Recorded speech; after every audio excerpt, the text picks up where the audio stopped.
Fember is one hell of a specimen, dude.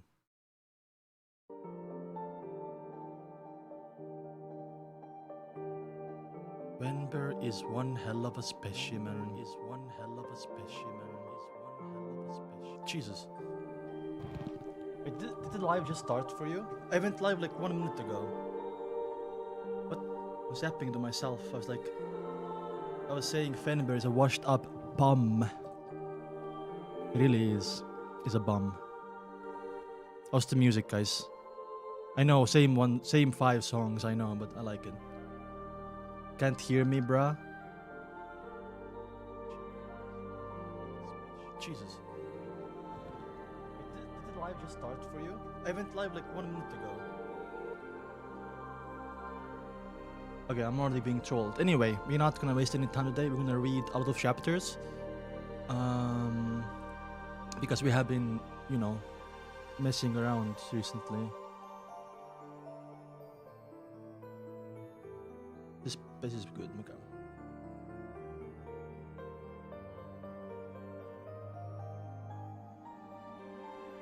Wait 1 second. We're gonna get started in 2 seconds. 1, 2. Here we go. What's up, Krawish? What's up, Fanber? What's up, Masters? How are you doing? I think the ins is not going down today. Nah. Okay. Ins is going down in chapter. Let me think about this. This is like a generational guess. Ins is gonna die in chapter 481, which might be today. It's not today, little bro. It's not today.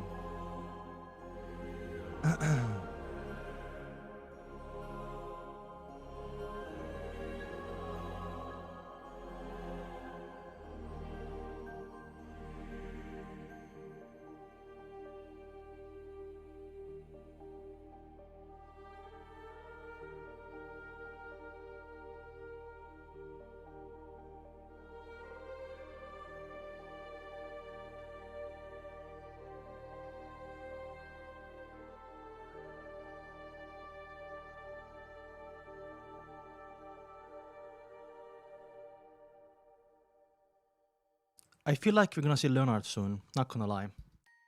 I do think we're gonna see Leonard soon, and Leonard's gonna be involved with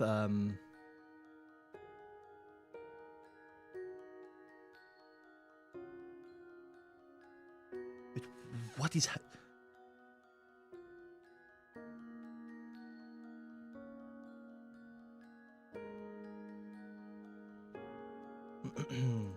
I think Leonard is gonna be involved with catching the serial killer, who might be UNCUT. But definitely UNCUT is a Beyonder sequence 7. If he is criminal pathway sequence 6, but I do think he's on detective pathway or detective sequence 7, or also known as what was it also known as? It's also known as Knowledge Keeper.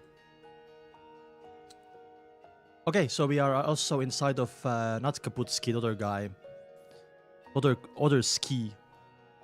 What was his name again? Utrovsky. We're in his soul, paddling him. Apparently he's a sequence 6 Storm Paladin at its peak, even though he's nerfed. So let's see how Klein takes down Utrovsky and see if Ins actually dies in this chapter or not. So let's go. 308, a prepared magician.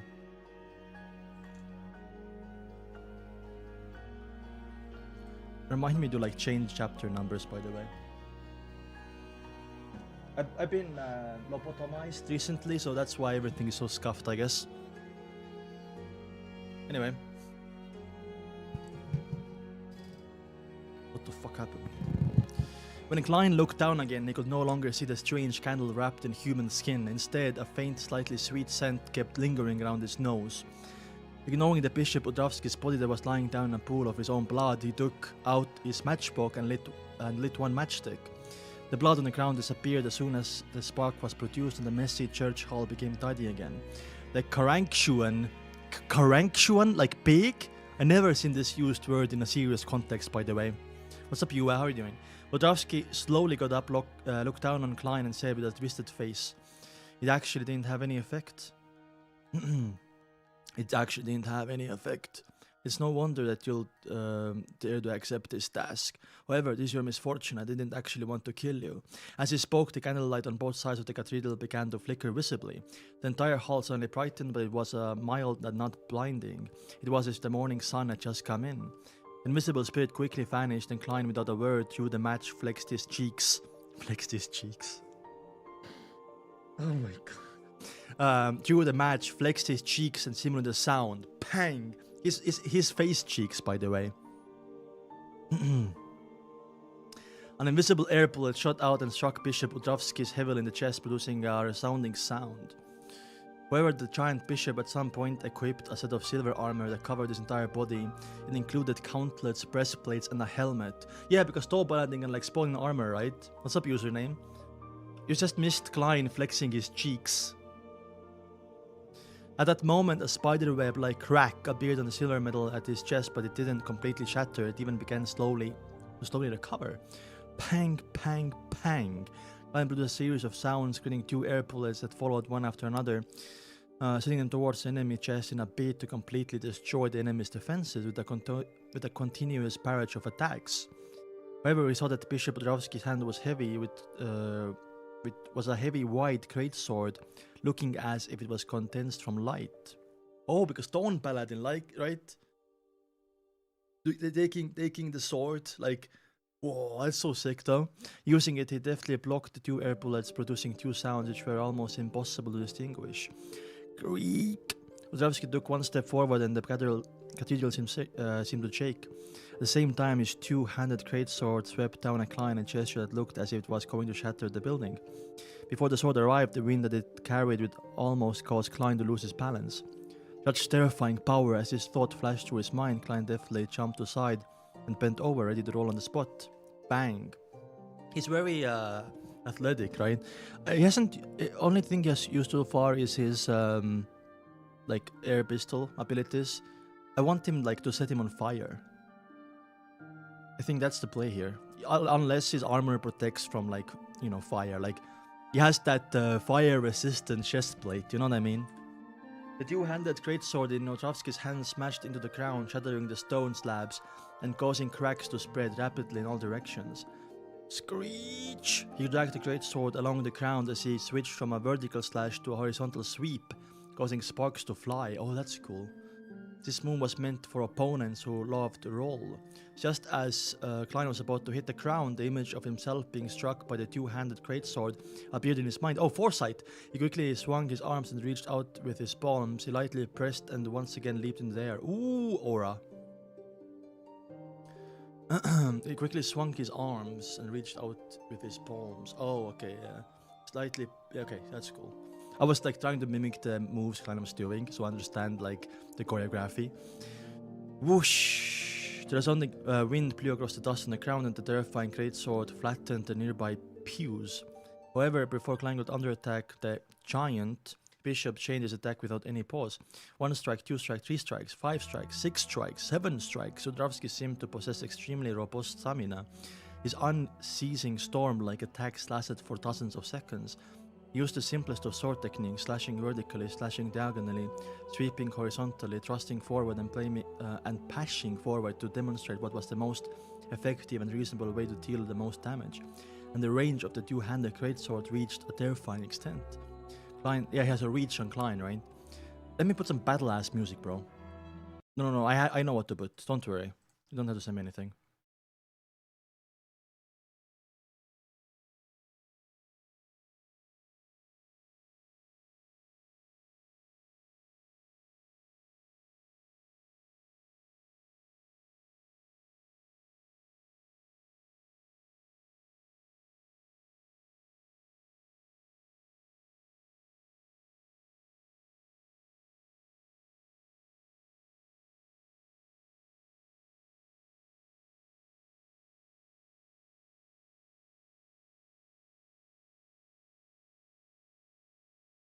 Why is it loading forever?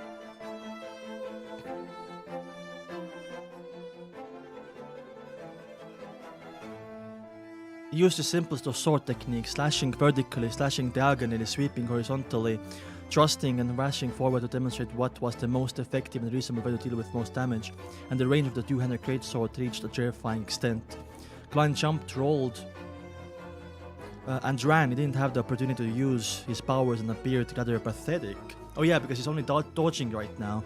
If it wasn't for the matches that he'd thrown ahead of time in different corners of the cathedral and how the candle on both sides in the altar had yet to be extinguished, allowing him to quote-unquote flash, he probably won't been slain by his enemy. Yeah, because he can like blink. You know how Flash in League of Legends works? But he has to set up the location beforehand, right?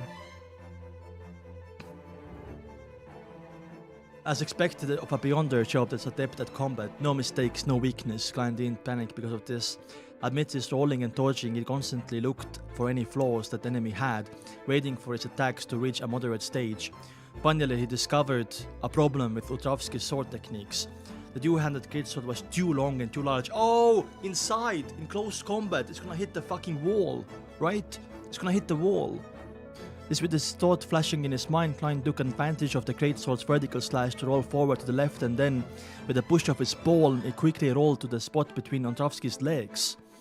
As a half-giant who was over 2.2 meters tall, Otravski would have his legs spread. Apart from simply standing, his silver crotch was clearly visible. Go for the balls! As soon as he rolled over, Klein's left hand reached into his pocket, pulled out a long piece of paper and turned it into a sharp and hard cane. He then inserted it into a cap on the side of the enemy's crotch, stabbing into the body of the giant bishop. Oh my god, let's fucking go.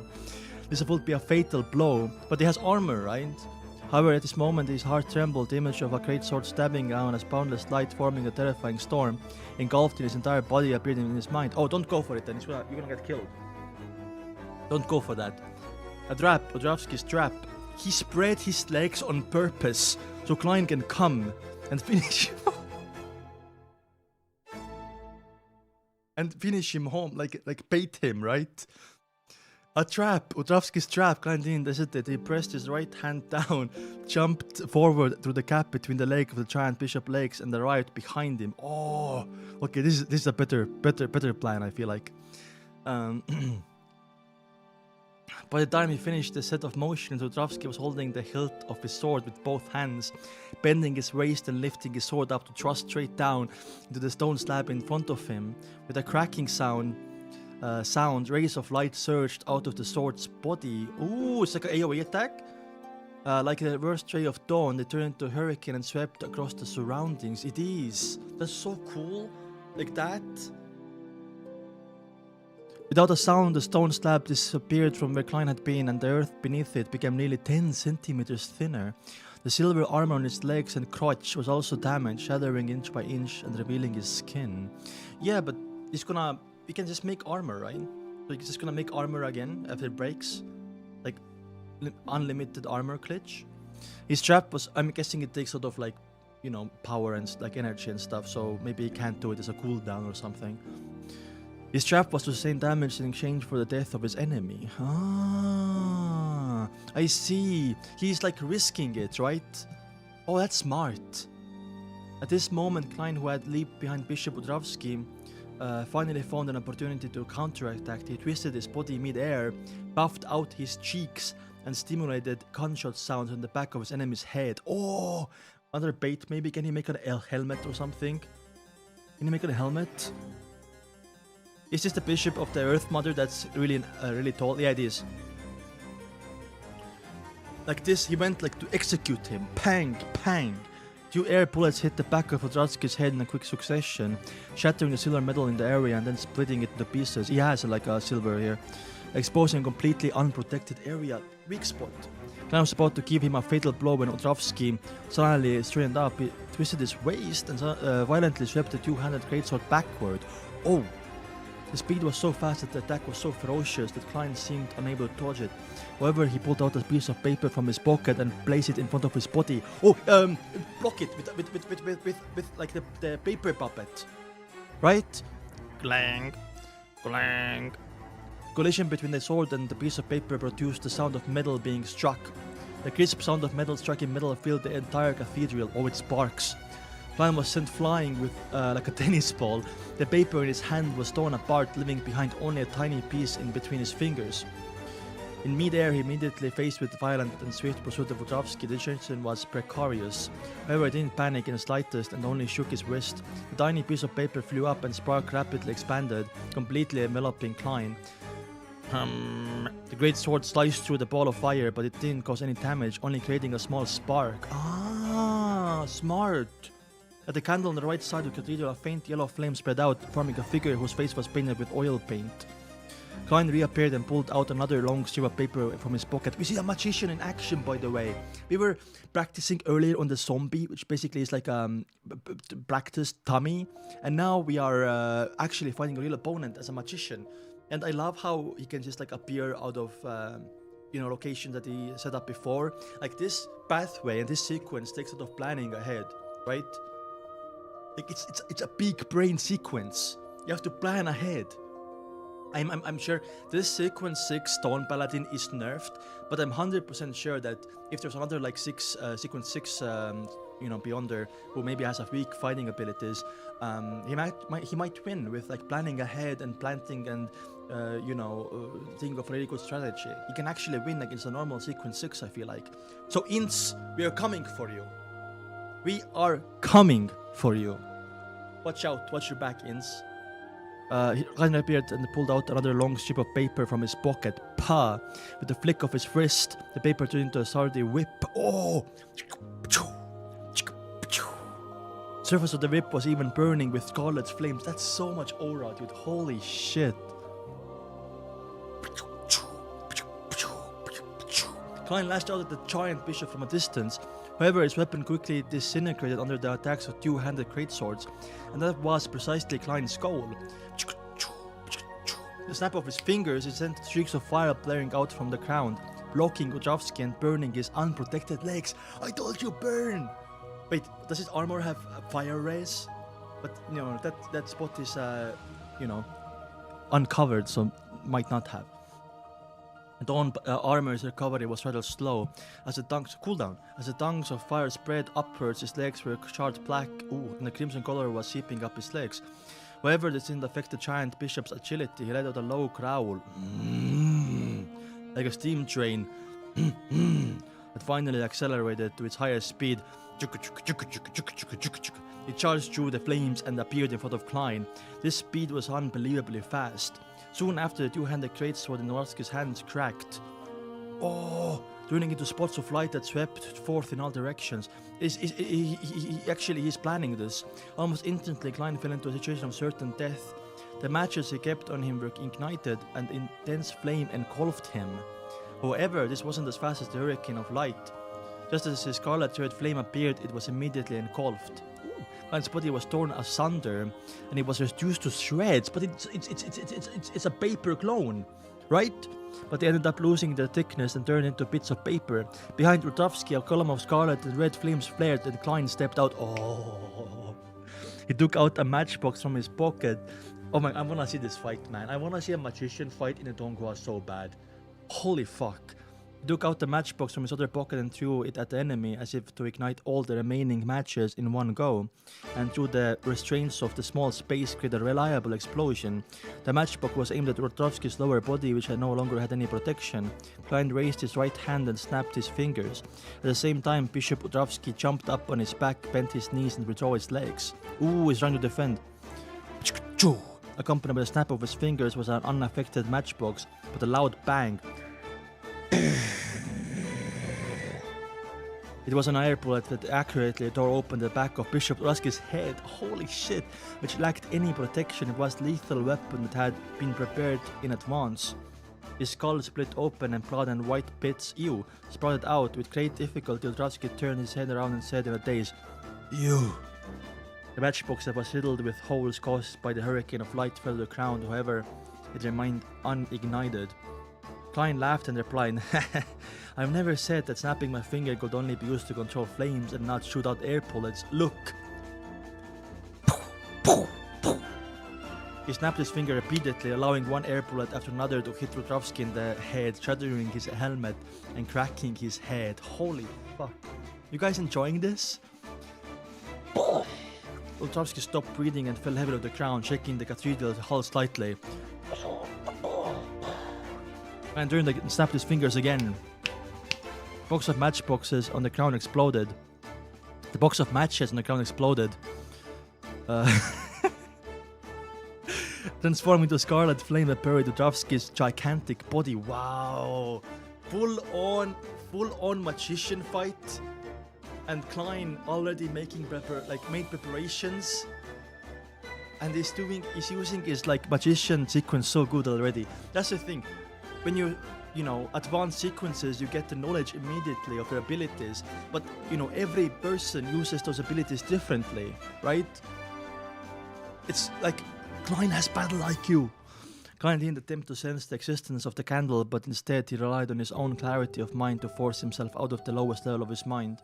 Behind him, the corpse was wrapped in scarlet flame as the world around him disintegrated a bit by bit. Whoa. Because, he defeated the soul, so he's gonna go back to the real world, basically exiting Ultravsky's body. Klein has been inside Ultravsky for a very long time, fighting, the bad side of Ultravsky, and the fight was peak, man. And I enjoyed doing the sound effects as well. I think I'll keep it up. I'm gonna try to experiment how sound effects sound like. Maybe get some props as well. What's up, Alma? How are you doing? So, what's the reward? The reward was apothecary potion and info, right? Wait, not really potion. It's gonna give the list of ingredients. We can give it to Claint. Claint can join the Tarot Club. So, Force joined last time. Also, reminder, this is Saturday. That means that there's a new Tarot Club meeting very, very soon. That means Shio is gonna join next time, and maybe Claint. So let's see. Choosing 1 out of 2. Oh, Klein has a choice. Double it and give it to next person.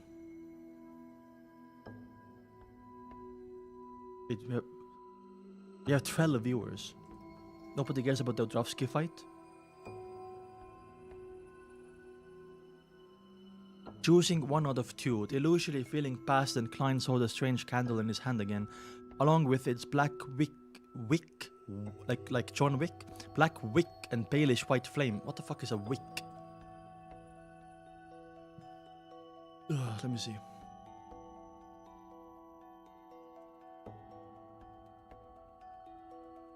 Wick meaning cord, thread, fabric, strip, and candles. Okay, I see. It is. You're very smart, Tiger. Tiger.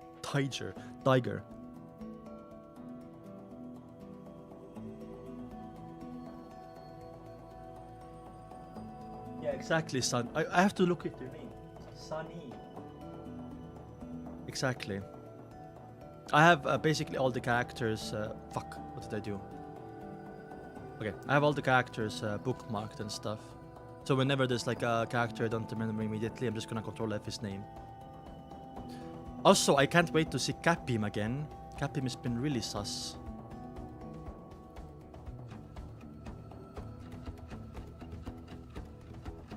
Choosing the 1 out of 2. The illusory feeling passed and Klein saw the strange candle in his hand again, along with its black wick and palish white flame. The damage of the Dawn Paladin, the shattered crown, broken pews, and the sliced candles had been restored to their pre-battle state. It was hard to tell whether they had been damaged. At some point, Ultravsky, who had been standing opposite of him, had taken a seat in the front pew. His pack bent forward and his head buried in his hands. His hands were pressed onto his temples. He probably was in a lot of pain because of that, right? Sweat trickled down his face and spread out from his feet. The ground was already completely wet. When he sensed that the strange candle had been extinguished by Klein, he shuddered and raised his head to meet Klein's eyes. His slightly turbid eyes were filled with tears, and his wrinkled face was streaked with tears. This guy has a biggest redemption arc. He used to be a fucking psychopath, I guess murderer and a bad guy, but Pro accepted the religion, became a bishop, and got rid of his skeletons. I like that. Streaked with tears, however his eyes were filled with emotion, joy and clarity. Nice. It was said that this giant bishop previously appeared tall and heavy, when all that was left of him now was the heaviness of his body. but without heaviness of his spirit. Aww. At this moment, Klein felt like he was looking at a newborn baby. Aww. Praise Dad. I can't wait to see Isaac again, man. Those tears were proof of new life. The corners of Otrovsky's mouth curled up slightly as he smiled kindly. You're much better than I expected. No, this is because I gained sufficient understanding in advance and made the appropriate preparations. Actually, as for the past year, you're not only were you unsure about your opponent's strengths, you were also greatly weakened.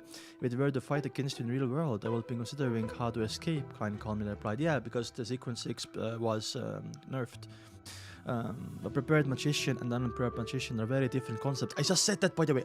I talked about how magician is a big brain sequence where you have to prepare for a fight beforehand and think out the whole battle in your head, plant things like the candles so you can like blink between location, make puppets, everything. It's a really high IQ sequence, so it's perfect for Klein. A prepared magician and unprepared magician are very different concepts, he added silently in his heart. Bishop Odrovsky didn't dwell on his problem, brimming with relief from head to toe. He said, "Thank you, my friend. According to our agreement, I'll give you the apothecary formula. I'll also give you an additional mystical item." Ooh! As he spoke from his pocket, he took out what looked like a combination of needle and tube. And a container. Needle and a tube, huh? Maybe it's like a savant pathway item. You can like create something, right? Needle and a tube.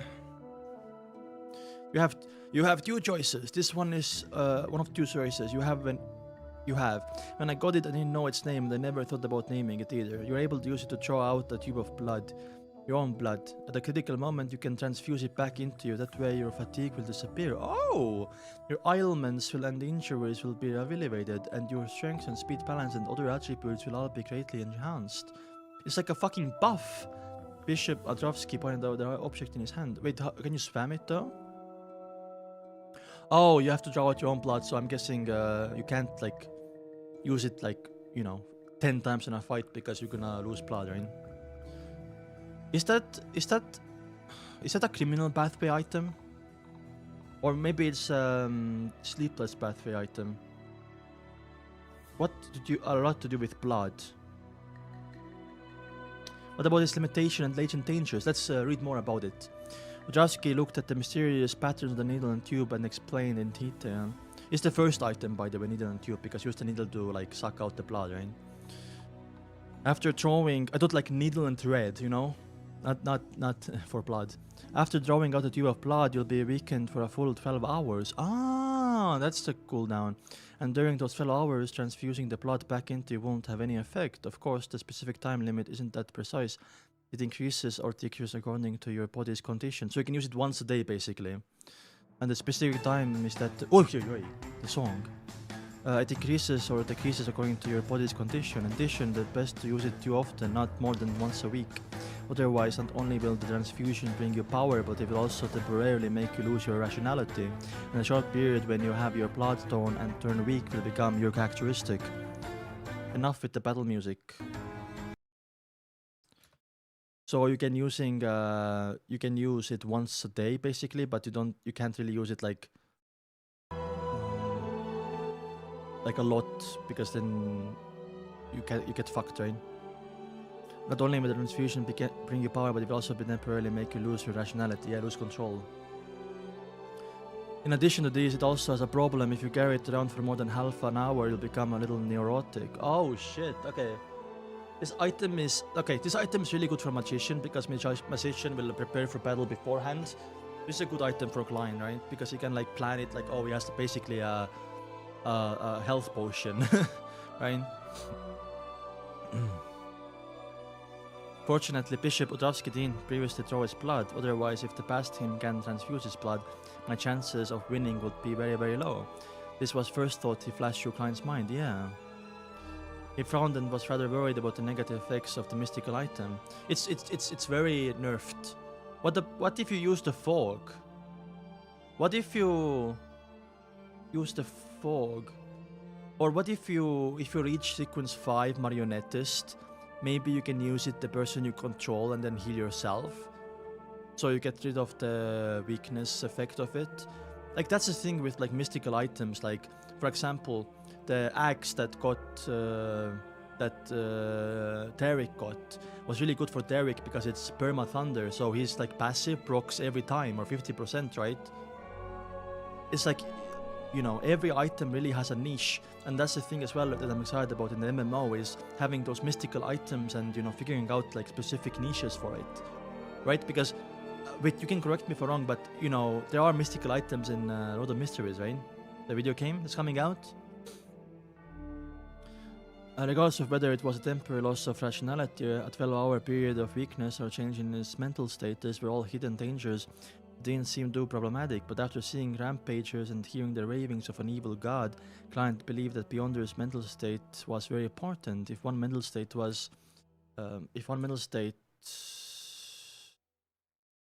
remained at a nadir. Nadir. What the fuck is a nadir? Nadir meaning lowest, most depressing, or worst. Does it come from Arabic?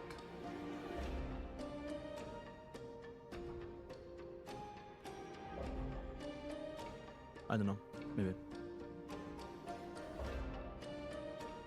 Extra period of time, if there were frequent anomalies, it would easily cause the phenomenon of losing control to happen. This was the same even if a Beyonder had grasped the acting method. I do think that you might find uses for it, and you can maybe like I said earlier, try to make the negative effects as less as possible by using maybe a puppet. Was a second choice, client said after 2 seconds of silence. Utravsky took out a simple brass key from his other pocket and smiled. This is called a master key. It can help you open any lock which doesn't contain mystical powers. Ooh, wait a second. As well as small number of locks that are augmented with Beyonder effects. And in a place without any locks or doors, it can open a passageway that doesn't belong to reality. Oh, it's an apprentice pathway item, right? The premise is that there's no restrictions by Beyonder powers and the barriers aren't too thick. Sequence 9 apprentice powers item. Its spirituality is completely restrained. When not being used, Beyonders cannot see any difference between it and normal key. Wodrowski stood up again, leaving Klein no choice but to look up. The giant bishop increased his pace and came into the wall, the side of the cathedral hall, and pressed the master key against the brick. He twisted gently, and his entire body seemed to sink into water as ripples were produced. He went through the wall and arrived outside. In the same way, Bishop Wodrowski returned to the cathedral hall and entered Klein's line of sight again. Have you decided on a mystical item? I think the key is better, right? The chapter. What's up, Sarah? It's 309. The tall priest asked with his head lowered. The key is better, because I think to really utilize the health potion thing, the tube and the needle that he doesn't have a name for, I think he has to reach sequence 5. I think he can like cheat the negative effects, but that's too far away. I think for Klein and his missions right now, the key is better because we are in like a investigation arc right now to find out the killer, and maybe he needs to enter some places, right? And then tracking down ints as well later. What are the latent danger of the master key? Klein asked after some deliberation. Oh, I think the negative effect probably is like you can only use it like once a day or something. Wodrowski smiled warmly and said, "The person carrying it will occasionally get lost." Huh? Wait, what? It fucks up with your mental state, I guess. According to what someone told me, one gets lost at random. Lost, I'm a seer with spiritual intuition, Klein mumbled, and his mind gradually became to a decision. After a few seconds, he said, "I want the master key." Yeah, because more probably like his pathway is better for the master key, right? He didn't want his mental state to be affected, and he didn't want to accumulate the risk of losing control. What a pity. What I want the most is that weird candle. It's akin to the deepest part of a soul, the lowest level of dreamland, that equivalent to my home ground, he sighed in his heart. It's probably like a corpse collector pathway item, right? Alright, Bishop Wodrowski, the candle, I mean. Alright, Bishop Wodrowski handed the simple brass key to Klein and took the took back the strange candle wrapped in human skin. While Klein was examining the mystical item, Odrovsky pointed at the back and said, "The apothecary formula is in that room. I'll go get it. Wait here for a while." I can't believe Klein might actually join the Tarot Club, by the way. Klein nodded in response, taking advantage of the movement when Bishop Odrovsky's figure disappeared from the hall. He took out a penny and divined if he had been lying about the master key. After receiving an acceptable answer, he walked to the wall in front of him where a row of candles were placed and pressed the ancient brass key against the hard wall. As he injected spirituality and turned the key, Klein's vision suddenly blurred and then became clear. At that moment, there were no longer burning candles filling his vision, nor were there neat pews and straight walls. There were only withered grass and muddy lands strewn with a bit of garbage. So it works. But can you really spam it though? Can you use it like a lot? He didn't mention any negative effects about it having a cooldown. The bit of garbage, the side it led out to where a gas street lamp stood. I really came out, Klein smiled, nodded once again, using the master key to successfully return to the cathedral hall. Does it have like a hidden like uses? Like does it have like what's it called again? Yeah, uses. How do you say that in English? Ammo, not ammo, but maybe it's like capped to like you can use it 1,000 times and then it like breaks, right? Or you can use it 100 times and it breaks. Because it's a pretty fucking good item, and if Klein doesn't need it anymore, then he can sell it for like a few £1,000, 10,000 pounds, right?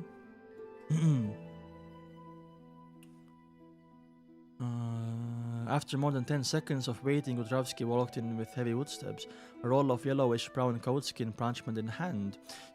You can get appraisal for this. If there was a problem, you can always find me at the Harvest Church. The giant bishop handed the apothecary foreman to Klein.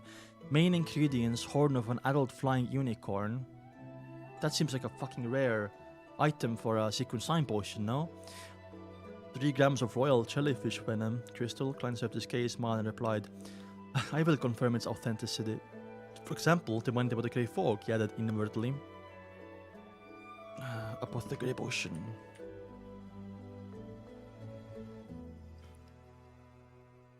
Bishop Odrovsky nodded slightly, and without another word he turned around and walked to the Earth Mother's sacred emblem of life.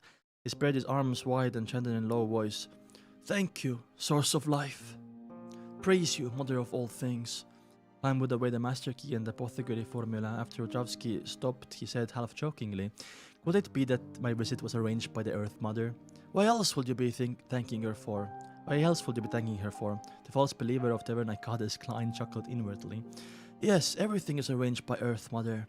Otherwise my request for help wouldn't have reached your ears. I won't be here in Backland either, nor would I have obtained this mental terror candle." That's what it's called, mental terror? Backland, Odrovsky said with a gentle smile without any signs of anger. "Yeah, if that makes you feel better." Odrovsky sounds like a nice guy. He's a nice guy. I think the candle is more like to be from a spectre pathway. Ooh. Yeah, true. True. I just thought like going deep into a soul and like entering is like, you know, what Tali can do as well, but probably like a higher sequence of death pathway, right? He turned his body and quickly retreated, and it sorry, wrong place. "Yes, everything is arranged." Complete and self-consistent believer logic, but Klein suddenly felt that it was impossible to communicate with him. He pressed his hand to his chest, bowed and said, "Thank you for your generosity. I should leave now." He straightened his body and quickly retreated. He then rapidly disappeared from the main hall, the cathedral, and from Rose Street. 10 minutes later, he saw the golden facade of the Harvest Church from another direction, and he couldn't help but twitch his mouth. "I can't go back without divination," he silently muttered to himself. He really wanted to stubbornly rely on his own ability to overcome the fact that he was lost. Bro, he actually is lost. Wait, that like fucks up with your mind. Like, does the Praski like give you dementia or something? It makes you get lost, so maybe like it makes you disoriented maybe? Whoa. He was so confident that, "Oh, it's not gonna work on me. I have zero intuition." Well, very arrogant. But his hand, which was faster than his voice, had broken the branches of a tree and made a makeshift dowsing rod. Dowsing rod seeking could be used to seek people as well as items and directions. Oh, smart. This time Klein was able to return home without incident, and they even confirmed the authenticity of the formula and the latent dangers of the master key. Someone underestimated of being lost, yeah. I won't get lost. I won't fall for this. And then falls for this like 5 minutes later. The next morning was Sunday. That means Monday is tomorrow. Isn't Sunday also the meeting from Demo? The Beyonder meeting from Demo?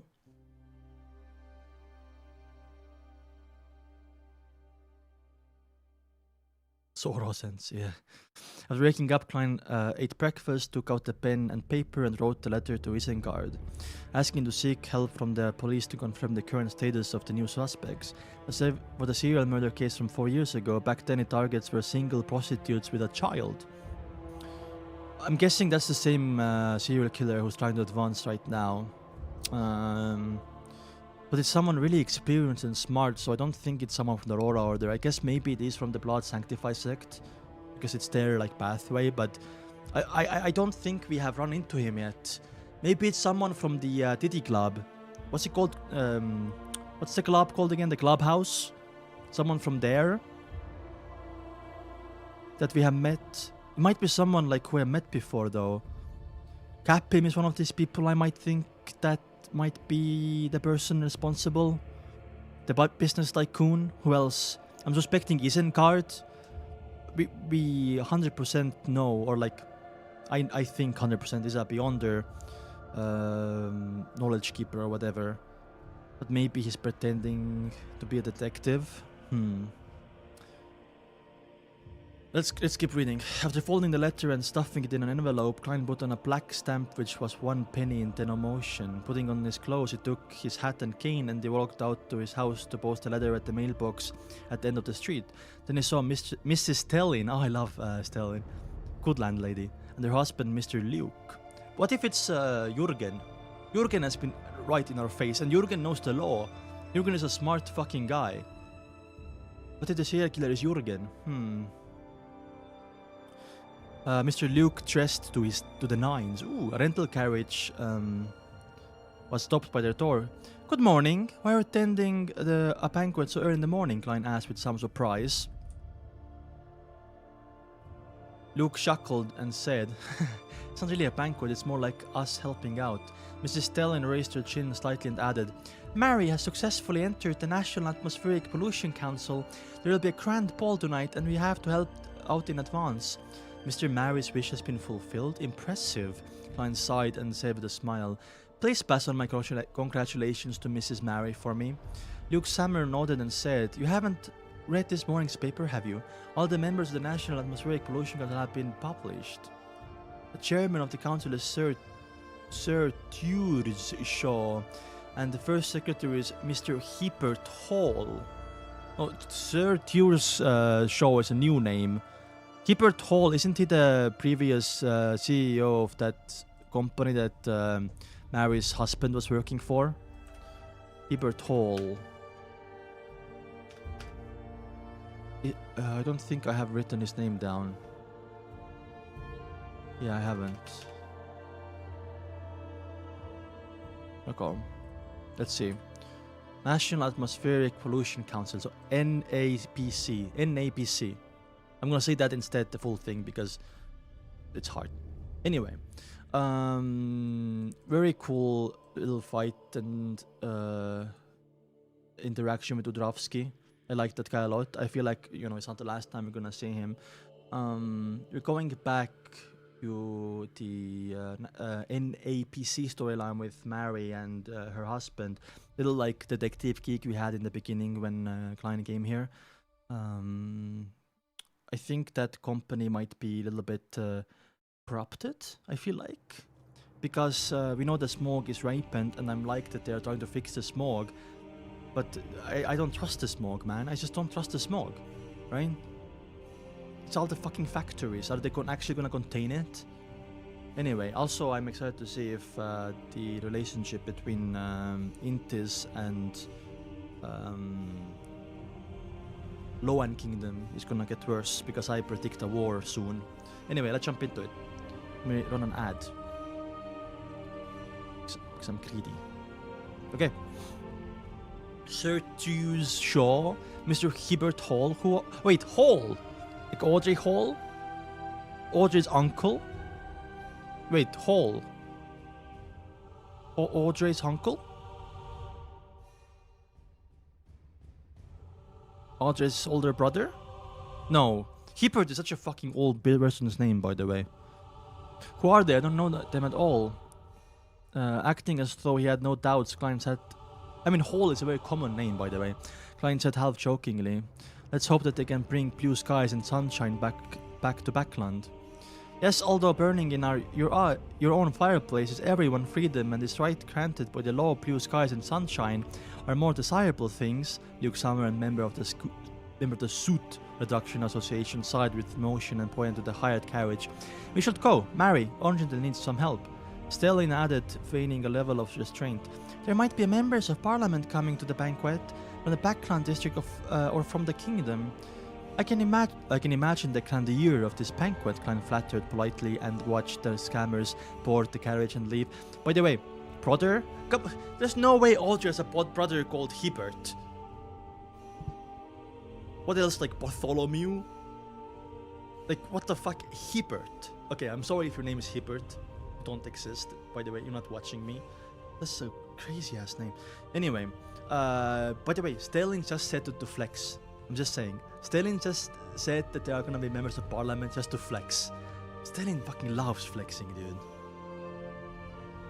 I can imagine the grandeur of this banquet, Klein flattered politely and watched the Sammers board the carriage and leave. As he turned to head for the post office at the end of the street, postman in dark green uniform arrived in carriage and delivered the letter to his letterbox. A letter for me?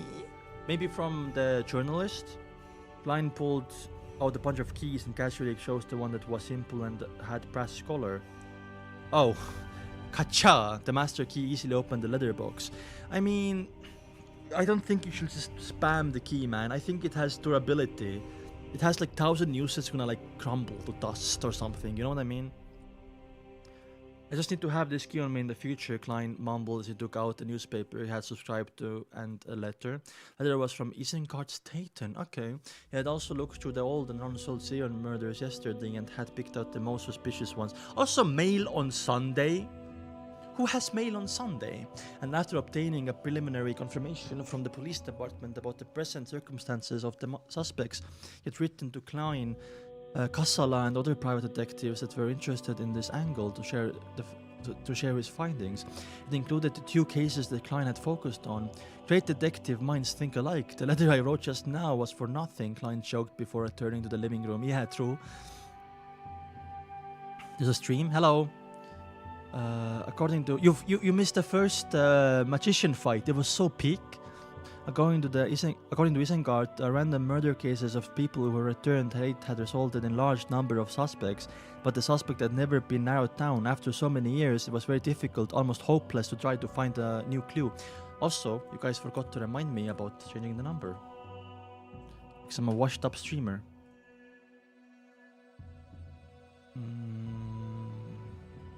One of the 4 suspects in other cases was a teenager, whose mother was also a victim, a prostitute and single mother, who had him as her only child. Nah, he had been abused by his mother, had been the police's first suspect, but less than half a year after the case, he had been seriously injured in a gang firefight in Hisporo and died in a surgical room at charity hospital.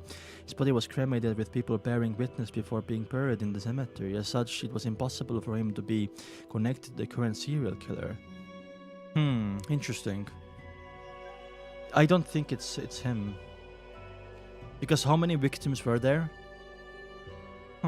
Like when you kill your mom first, you're gonna be the prime suspect and you kill more prostitutes while being under a watch? Nah.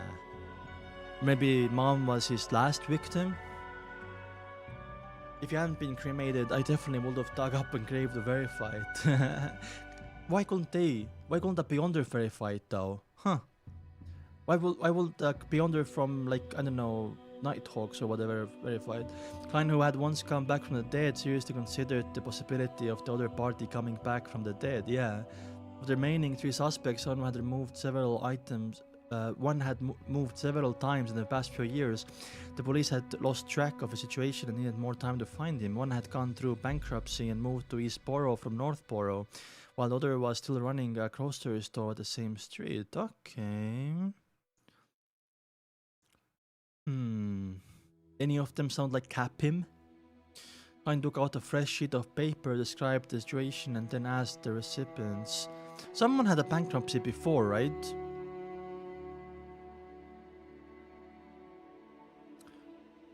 Wasn't there a person who had bankruptcy mentioned in the novel? Oh, it was the owner of the house. Remember, owner of the house that is connected to Black Tudor Empire. What was his name? You know, in the basement there was a wraith, and then Klein cleared it with Sharon. Maybe it's him, but then again, he said moved from North to Eastborough. I think it's him, right? Wait, let me check his name.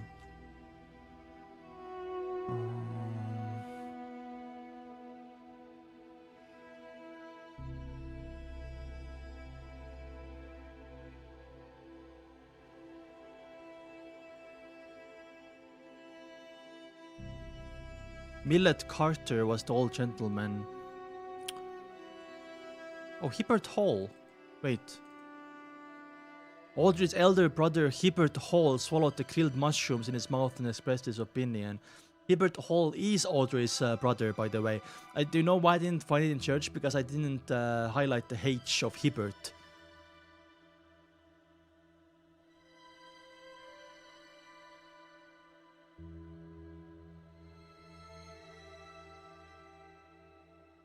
Okay, I think it's that guy, maybe.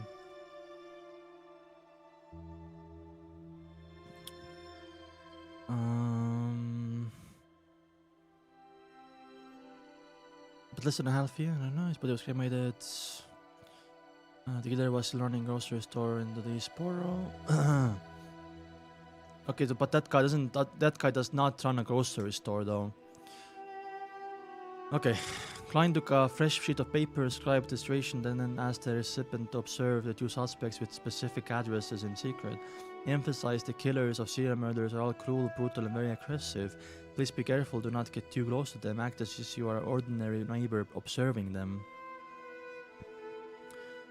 The information you need pertains to the recent mental state, such as whether they are irritable, whether they like to shut themselves in their rooms, rarely communicate with others, and whether they have been beaten the others up.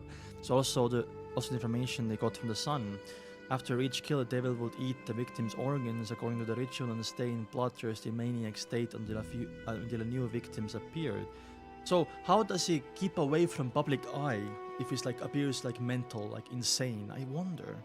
So also the information he got from the son. After each kill, devil, after emphasizing the need to take note of this investigator's safety, Klein folded the letter, stuffed into a new envelope, and fixated a black stamp on the surface. Then he wrote down the name of the recipient, Detective Stewart. Ooh, W. Stewart, by the way, my favorite coward detective. In Empress Borough, the opulent villa of Earl Hall. Yay, Susie was lying in a corner of the study looking around as if bored. With a bulging stomach, Earl Hall took a puff with his pipe and said to his eldest son, "Do you know why I insisted on having you on the NAPC?" Hibbert replied thoughtfully, "You wish to influence the formulation of the relevant laws and policies." "No, although I'm the second largest shareholder of the Constant Coal and Steel Consortium, I don't really care about this problem. I've been urging them to make adjustments accordingly. I have no doubt that fixing atmospheric pollution is a future trend." Hibbert, although our family has fixed seats in the House of Lords, and you also become a member of Parliament of the House of Lords in time.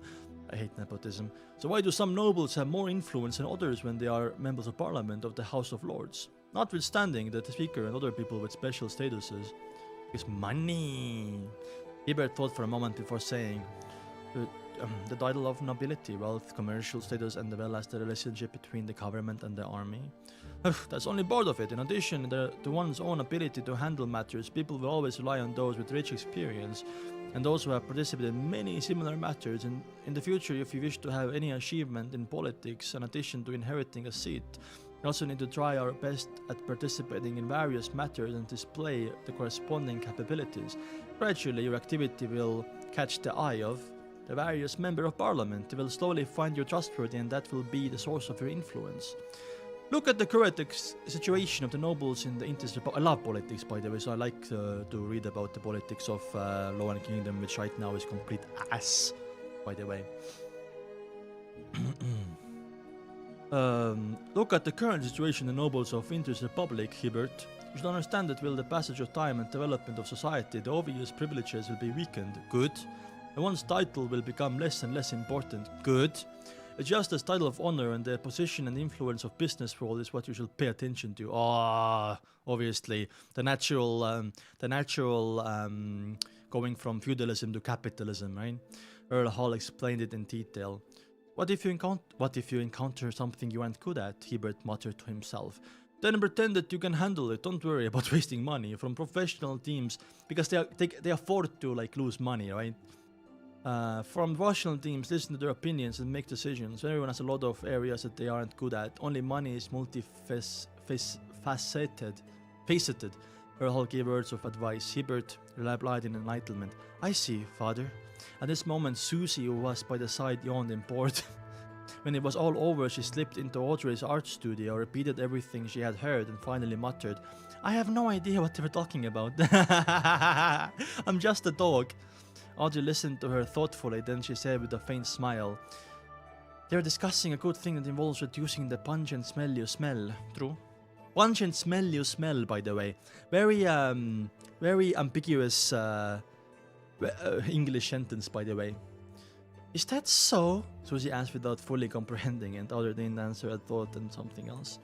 She had intended to quietly draw attention to the bad conditions of his based the factory area and the dock area, but in last two social gatherings she had found herself unable to find an opportunity. Those nobles, those members of parliament and senior civil servants will never even talk about such matters. There was no way to steer them towards the topic even if she wanted to. Okay. I don't know, man. I think Hibbert is actually a good thing for being on NAPC because maybe Audrey can influence that, right? And Audrey is a very fair, good-natured person. Boss champ, Monday afternoon. Can we get a Monday Rah in the chat, please? More diary pages.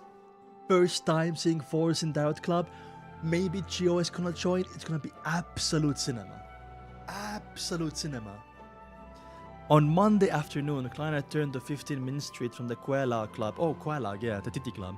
As Stewart had yet to provide any results from his preliminary investigation, and since he was temporarily unable to find a suitable candidate to become an apothecary, claimed? Oh, he's looking at the Kuala Club, I guess. He wants like a personal assistant, right? Remember?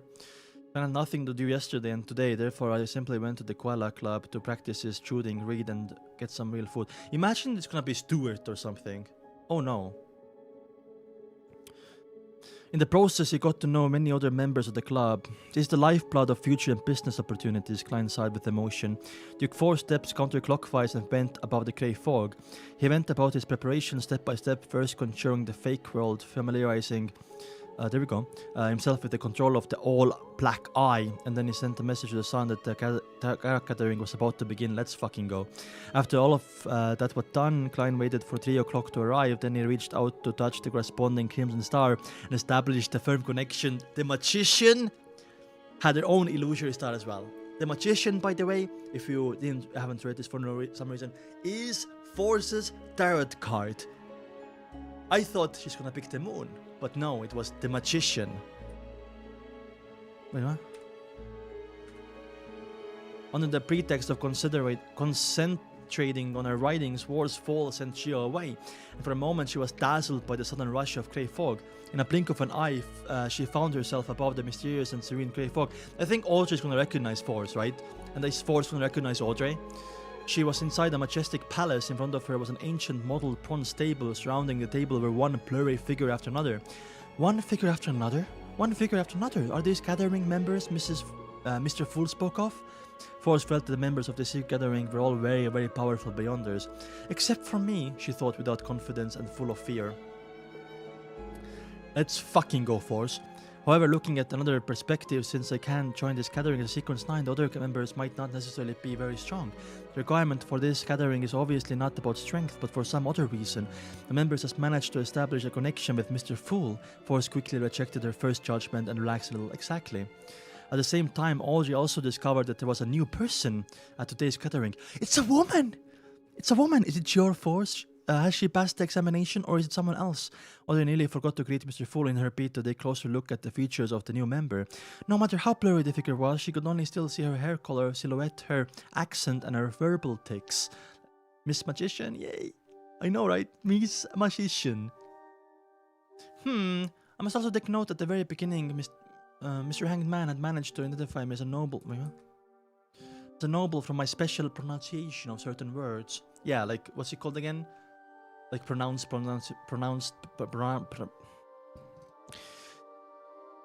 And from my habit of using certain words, Audrey stood up, lifted her skirt, and said to Klein at the end of the long prawn table, "Good afternoon, Mr. Fool." After the greeting, she didn't conceal her curiosity. She looked at the new member who was seated at the same row as her and asked with a smile, "This is the Magician, the Magician." I don't think Chio is gonna join this one, but maybe next week. And obviously, like, I'm 100% sure that Chio is gonna choose Judgment as her tarot card, right? Judgment. And I wonder if we have new pages, because we don't have any leftover pages from the last gathering. Anyway, 311, observing each other. I'm gonna turn on TTS. I'm gonna go bathroom. Might take like 4 minutes because I have to do number 2 in the bathroom, and then we are going to read the gathering. So let me turn on TTS so you guys can have fun or something.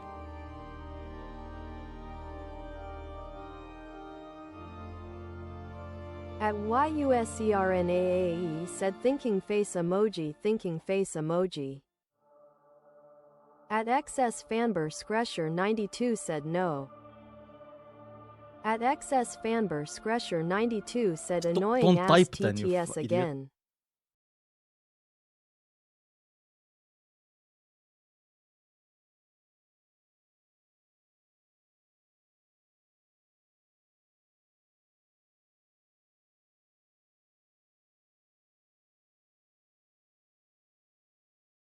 At master_Z said _weird.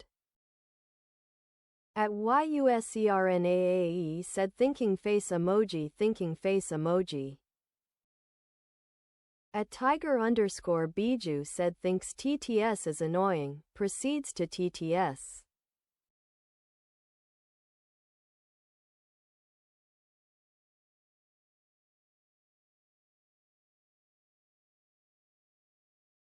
At master_Z said _stare_stare_stare. At master_Z said RAHHHHHHHHH. At XS Fanber Skresher 92 said I wanna speak my mind. At YUSERNAAE said _stare_stare_amogus_amogus_amogus. At Sunil Moses 3226 asks so, how's y'all day been? At XS Fanber Skresher 92 said no clanker will stop that. At master_Z said _stare_stare_stare_stare_stare_stare_stare_stare_stare. At master_Z said rar. At master_Z asks why am I not top anymore? At master_Z said rar. At YUSERNAAE said amogus. At YUSERNAAE said it says hee so funnily. At master_Z said right. At master underscore Z said underscore hee underscore hee underscore hee underscore hee. At XS Fanber Skresher 92 asks. At YUSCRNAAE said underscore hee underscore hee underscore hee underscore hee underscore hee. At master underscore Z said underscore hee underscore hee underscore hee underscore hee underscore hee underscore hee underscore hee underscore hee. At XS Fanber Skresher 92 said. At XS Fanber Skresher 92 said. At XS Fanber Skresher 92 said. At XS Fanber Skresher 92 said. At Sunil Moses 3226 said heart tilde heart greater than close double angle bracket. At master underscore Z said bro that letter HS no sound. At crowish underscore pigeon said dog. At master underscore Z said underscore hee underscore hee underscore hee underscore hee underscore hee underscore hee underscore hee. At master underscore Z said raw. At a kung fu chicken said oh. At YUSCRNAAE said ni hao.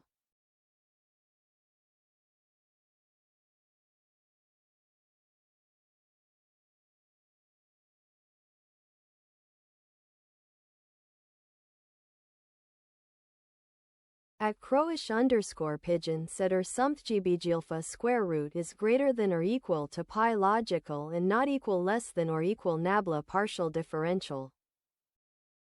At Alma-C7M said bro.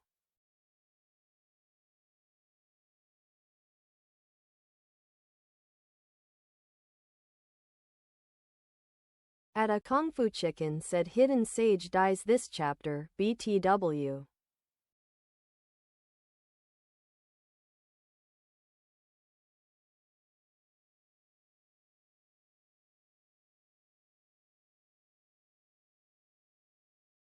At crowish underscore pigeon said the hidden sage corrupted chat. Spoiler. At master underscore Z said underscore think underscore joy. At Sunil Moses 3226 asks what's up dog. Nothing. Let me turn it off. At master underscore Z said raw. Raw. There we go. No more fun. Someone has to entertain. Wait, did they close the chat, bro? It's fine. Someone has to entrain the kindergartner when I'm away, by the way. So I have like a DTS fucking nanny to entertain you guys. Otherwise, you're gonna click off the stream or something, you know? I didn't give the music permission to stop, though.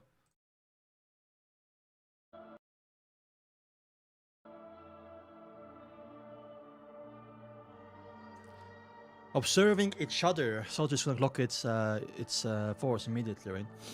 Klein sat in a seat belonging to the fool and looked around. This is Miss Magician, our new member.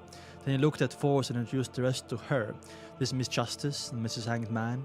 As Force nodded her head as form of greeting and the members with the corresponding code names, she observed the other members. Miss Justice is blonde and seems very young. She sits with a graceful posture.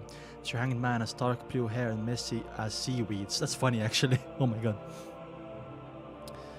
He doesn't have a very bulky figure. He doesn't like to talk, but when observed by him, it gives me a sense of unease. He must be a leader of some faction. Very smart. Force has a really good observation skills. Mr. Sun looks like a teenager, is very silent and reserved. Other than that, I can't tell anything else. Maybe he's just as weak as me. Mr. World's eyes are very cold and quite gloomy. It's obvious that he isn't someone to be trifled with. How did Klein give the world so much aura, by the way? What the hell? As a writer who had written a best-selling novel, she showcased her unique traits. Writer, by the way. Best-selling novel, by the way. I always bring it up, by the way. No, don't go, man. See you next stream, okay? Promise. See you there. Thank you for coming, Sunny. Sunny Moses. Nice name, by the way. Sunil Moses. Your name is so small. showed us her unique traits. While she looked at the other members, they were also looking at her. Among them, Justice Audrey was the most attentive. From her figure, I can eliminate Miss Chio, brown hair and slightly curled. Is she Madame Force? Ooh. Temporarily, I can't rule out the possibility that Mr. Fool has pulled in someone else. Her pronunciation and the way her mouth moves is the same as her background accent. Her aura and emotional colors match as well. It's unlikely that Mr. Fool will specifically create a fake image of the members, right? Oh! Boris is gonna, false image as like everyone else is like false. Yeah. Imagine Force figures out that the world is a fraud. Create a fake image from the members, right? There's no need for him to hide anything. Surely. Yeah, buddy. Right. Exactly how it is. Just keep thinking of that. Right. Sure. After a few seconds sizing Force up, Audrey had nearly superimposed the blurry figure with her impression of Force. If I can find another trait in other areas, I can almost be certain. She awaited with interest to verify beyond her powers. At the same time, she felt that there was no need to reveal her identity to Force. It would be better to keep some secrets. Yes, let's see when she finds out. Audrey withdrew her gaze. Audrey's aging Force. Producing a faint smile on her face, and she quietly watched from the sidelines.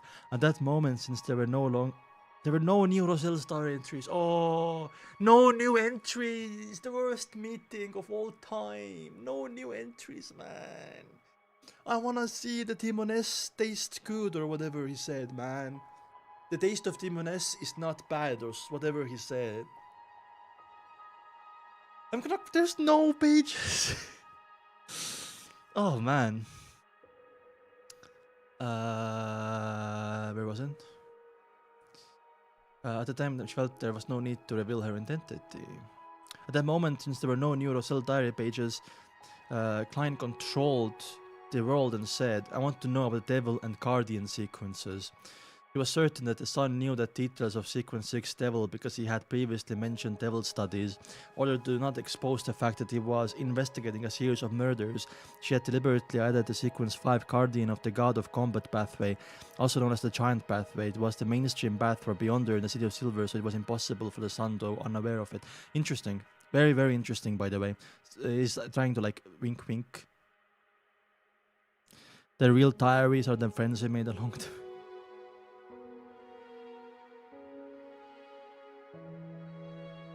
I see, Kung Fu. That's actually really cool. Guardian. Is that new? No, it's not new, yeah. Seemed, I knew it was there. Just checking.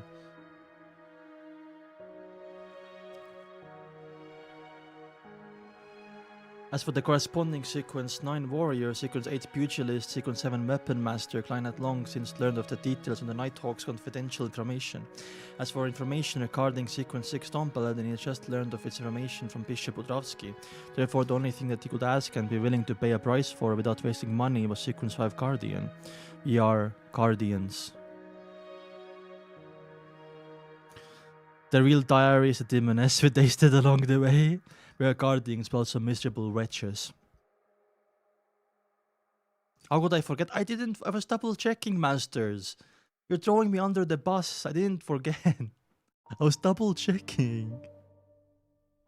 In addition, he didn't directly ask the son, but instead issued this request to everyone because according to the way things had developed, it was impossible for the world who had just joined the Dark Club to know that City of Silver held a giant pathway. Exactly, smart.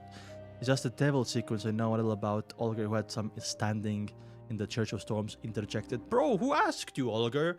Why are you, like, who invited little bro to this conversation? I guess he was asking everyone, right? He wasn't asking the son. Because he, yeah, okay, sorry, Olger. I just, you're catching strays for no reason here. Derek Burke glanced at him and without a thought straightened his back and said, I'm very knowledgeable about those two sequences. The payment I want is information related to the Fallen Creator. We have a lot of information about the Fallen Creator here. The equivalence of the two pieces of information will be determined by Mr. Fool. Mr. Fool is like in control, man. So in control. Having said that, he realized that he had not received Mr. Fool's agreement as he hurriedly turned his head to Mr. Fool to make the request reverently. Son, don't blame me, you were the one who made the request. The corners of Klein's mouth twitched slightly as he said with a chuckle, sure. Furthermore, when it comes to the understanding of the true creator, none of the ladies and gentlemen present can compare to me, added boldly in his heart. Bro is proud. While they were discussing this matter, the magician Force was stunned upon hearing the conversation.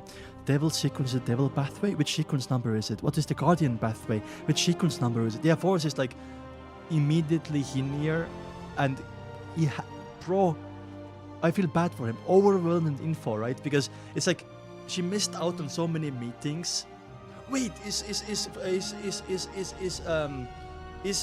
Klein gonna ask?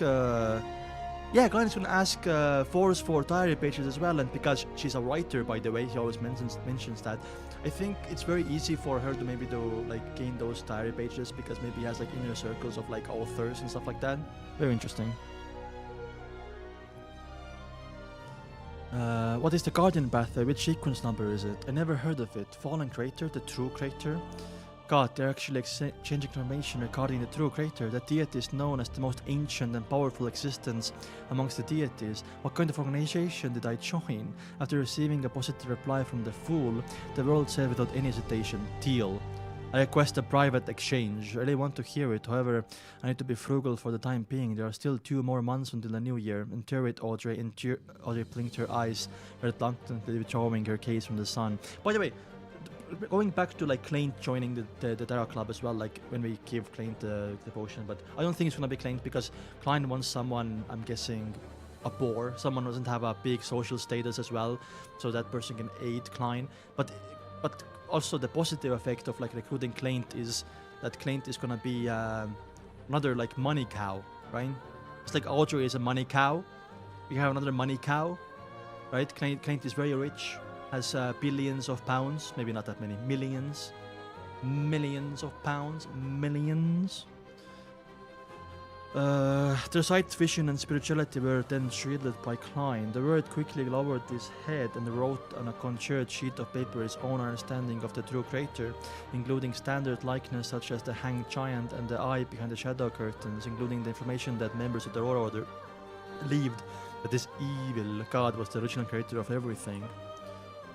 At the end, Klein had included his impression of the evil god through his interaction with the evil god's spawn, the sensation of the deity's aura, and the sensation of listening to the true creator's voice.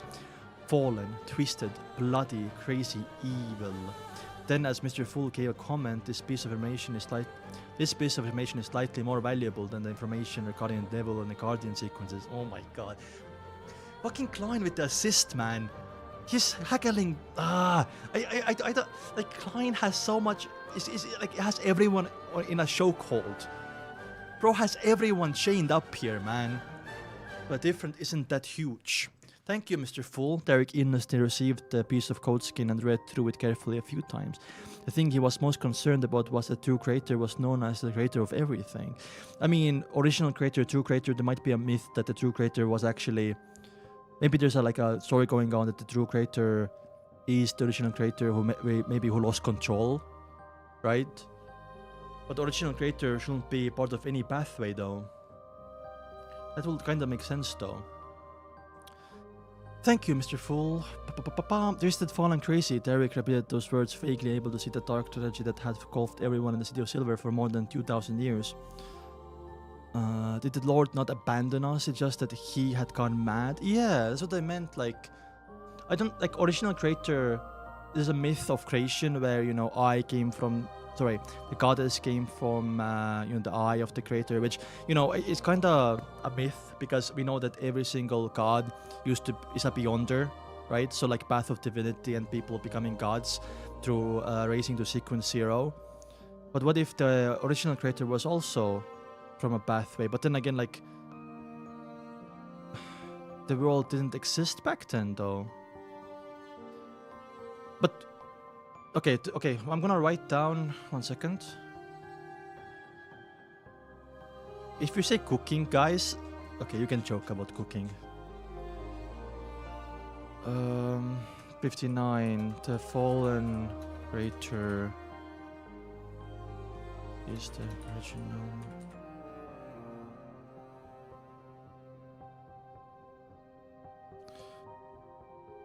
"59 theories so far in the second volume. Can we get to like 150 theories? Can we like confirm something, by the way? Because where's the Lanevus and Aurora Order want to start a war. I'm guessing that's not true anymore because Lanevus is dead. Oops, sorry. Like this. Savant and Lawyer Bathory are interchangeable. Capim is a Beyonder tycoon mafia boss. Yeah, that's true, by the way. He sold off Seabird to be murdered. They did do that, but the first part, like, I don't know why I put two theories in one, right?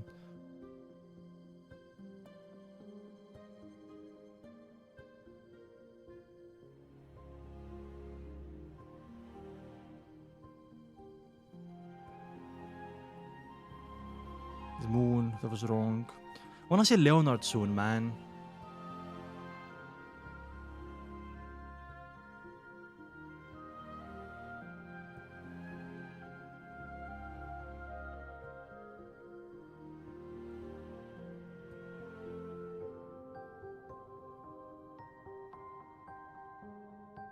Continuing.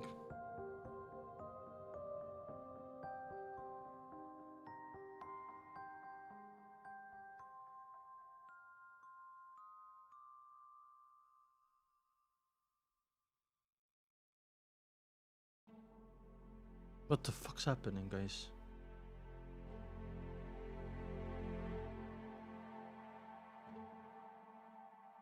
What's up, Monocle? You're fucking suspicious. Go away. Anyway. The thing I was most concerned about was that the true creator was known as the creator of everything. Twisted, fallen, crazy. Derek repeated those words vaguely, able to... Wait, can you see? I don't know what happened. Okay, again. Where am I? Derek repeated those words vaguely, able to see the dark tragedy that had engulfed everyone in the City of Silver for more than 2,000 years. Did the Lord not abandon us? Is that he had gone mad? Derek found himself able to resist using blasphemous thoughts to examine the Lord that created everything, the omnipotent and omniscient God who was worshipped by the City of Silver. It's time for to answer the question, the world urged in a hoarse voice. About devil? I see. Derek restrained his seething and sorrowful thoughts and said, after 2 seconds of silence, when different species of creatures consume the devil potion, they will experience different types of mutation. Oh! Oh, different species of creatures, but we only care about humans here, right? They will have traits that are unique to them. Which kind of devil would you like to know about? Oh. What if the killer is not even human? There are actually distinctions. Klein was puzzled. They soon realized one thing. There was blind spot in his thought process. What if the serial killer wasn't a human but an animal? Oh, interesting. He soon realized one thing. There was a blind spot in his thought process. What if the serial killer wasn't a human but an animal? We know that like elves exist, right? So I'm guessing like vampires and other like species of humans exist. So I wonder if also if like a elf takes Beyonder potion of the devil sequence, they have a different distinction than humans. I don't think they only mean animals here. I also think they mean like different species of humanoids, like elves. After consuming the corresponding potion, it will transform into a devil animal. Step by step, one sequence at a time, it will turn into a devil. Although the probability of an animal losing control far exceeds that of a human, it was still not enough to deal with. What ifs? I have to investigate this, but in case there will be more questions, where the devil mutated from an animal, obtained the potion and beyond the ingredients. Just like Susie, like someone like feeds. You know what I mean? Someone feeds the potion like already to Susie. An accident, by the way. Obtain the potion and Beyonder ingredients. It should be impossible for it to join a Beyonder circles. Klein maintained the silence and manipulated the world to say, what I want to know is the common trait of all kinds of devils. But elf can probably disguise as a human, right?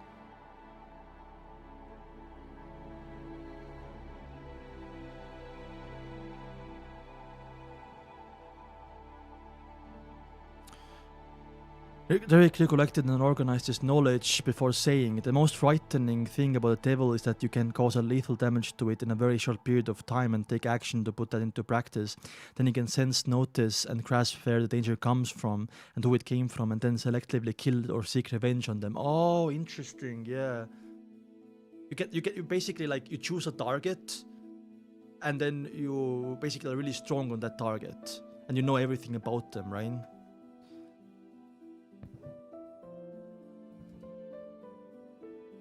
And this period of time varies from a few minutes to a day. Different devils have different instincts. Spirit is a little scary, however, it's different from Clown's intuition. It doesn't seem like it can be used in combat, but instead detect the source of danger ahead of time. It's closer to the whim ability I read in Shansha novels in my previous life. Whim is an ability found in the novel Yang God, where an expert is able to predict danger once they reach a certain stage in their cultivation. I see. If I can interfere with or even block this intuition in the mysterious space of the grey fog, will Stuart end up in danger? Klein leaned back into his chair, seemingly uninterested in the subject of the discussion between the sun and the world. Seeing that the world didn't show any signs of surprise, Derek continued. They all possess the ability to gigantify their bodies, and thus break free from their bindings. Temporarily increasing their strength and speed, their skin is mutable, equivalent to wearing a layer of hardened armor. Their blood and flesh can act as retardant, and reduce damage. Oh, they're immune to most toxins and do not fear curses or flames to a certain degree. They have innate flame and corruption type spells. They're cold-blooded, don't panic, don't feel fear, and have strong ability when it comes to physical combat. They're also adept at using various items to inflict damage. They are basically really good fighters, right? But their like fighting style is probably very unpredictable and crazy.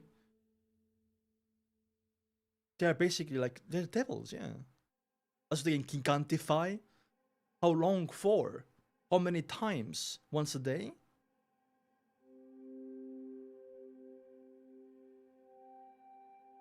You know what I mean? Bloodless and murderous intent. Really strong as expected of sequence 6 devil. Could it be that... Sorry, I'm running wrong time.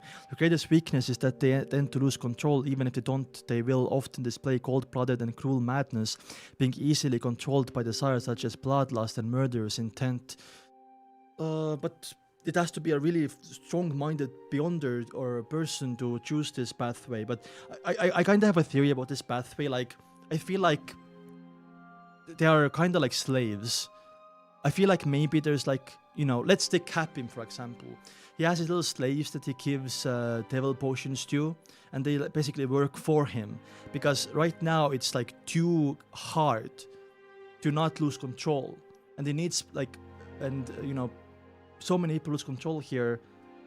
Maybe it's like they go like against their will or something. That's what I'm thinking.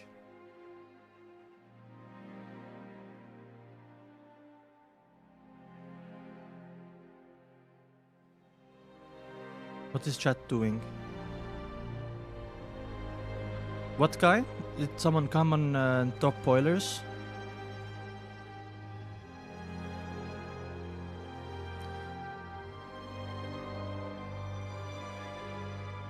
Anyone who says spoilers on purpose, for example, insta this chapter, unless it's a joke, ban them, okay? Like it's an obvious spoiler, like, oh, chapter 765, a new character appears and he's the Lord of Mysteries, or something like that. Like, it's an obvious spoiler, then just ban them, right? Just like hide from channel. The greatest weakness that they tend to lose control. Even if they don't, they will often display cold-blooded and cruel madness, being easily controlled by desires such as bloodlust and murderous intent. Really strong as expected of a sequence 6 devil. Could it be that among the 22 beyonder paths below the highest sequence 6 or sequence 7 are the thresholds of a qualitative change? Oh, like a power spike? In this respect, different sequences differ, thus they have become the dividing lines between ancient and modern mid sequences. Klein controlled the world and said, I'm very satisfied with your information. Derek didn't act modesty, nodded and said, Guardians seldom suffer damage. Oh, Guardian info here. Once they enter a defensive state and give up attacking, few can break through the defenses. Oh, like a tank test, right? They enter a defensive state and give up attacking, few can break through their defenses below that of the high sequences. The same for numerous types of damage. When they attack, their corresponding defense will decrease significantly, but it will be stronger than full body armor. It's basically like you cannot do any damage, you're just a tank. Literally, your objective is to survive and tank. That's a Guardian, one of the Guardian abilities. Devil is Susie, yeah. There's sort of... I'm sorry if anyone got spoiled from my chat, by the way. I'll make sure the mods are not bums next time, if you got spoiled by some random show for no reason. Their Sword of Dawn and their Hurricane of Light, as well as their other beyond their powers, allow them to deal damage to any type of monster. They're not confused by illusions. Oh, because they're like... They can help their comrades within a certain... Oh, no, sorry. This is about Guardian. So they're opposite of dumb, right? They're not confused by illusions. They can help their comrades within a certain range by taking damage and protecting them. Oh, literally a tank! Following descriptions given by Terry, Klein couldn't help but sigh in his heart. This is like, you know, if you go raiding with the boys and you have a Guardian, you can like take damage from you and to himself. Compared to Guardian, a Dawn Paladin defense is like that of a child versus an adult. A Guardian will probably be able to withstand the bullets of a steam rifle. In the wars of this era, they wouldn't buy unless they were focused on large calibral cannons. Yeah, exactly. Interesting. So the devil, what we know so far is that the killer that's killing the people is on the devil pathway. That's like basically confirmed because he's doing the ritual. We know that it's very easily being able to lose control on the devil pathway, and you have to be really like, you know, strong mental to choose the devil pathway. Or like to succeed and reach higher sequences. Animals can take it. There are different characterizations depending on which species you are. I'm wondering if that still like stands for elves, humans, vampires, dogs, cats, whatever, right? Every animal is different. And I do wonder that a lot of people that are on Devil Pathway might not be there. They might be there against their will. I'm just going on a limb here because it just sounds like crazy to me that people will really choose this. Oh yeah, 312. We are reading chapters fast today because 50 minutes per chapter. Oh, sorry. 1 second, guys.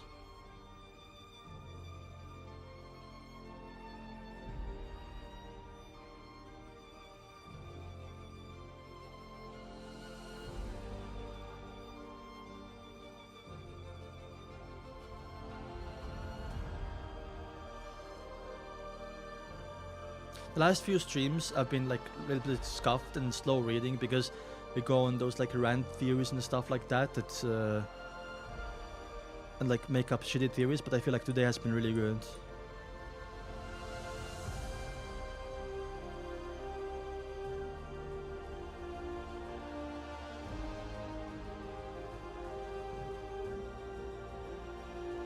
One second, guys.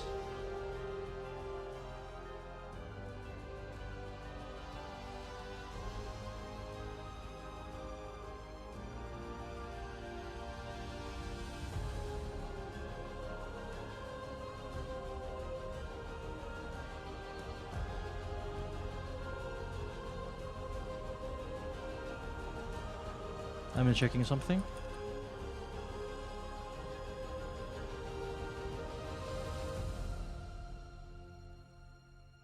Gonna open the episode in 30 seconds, the chapter I mean.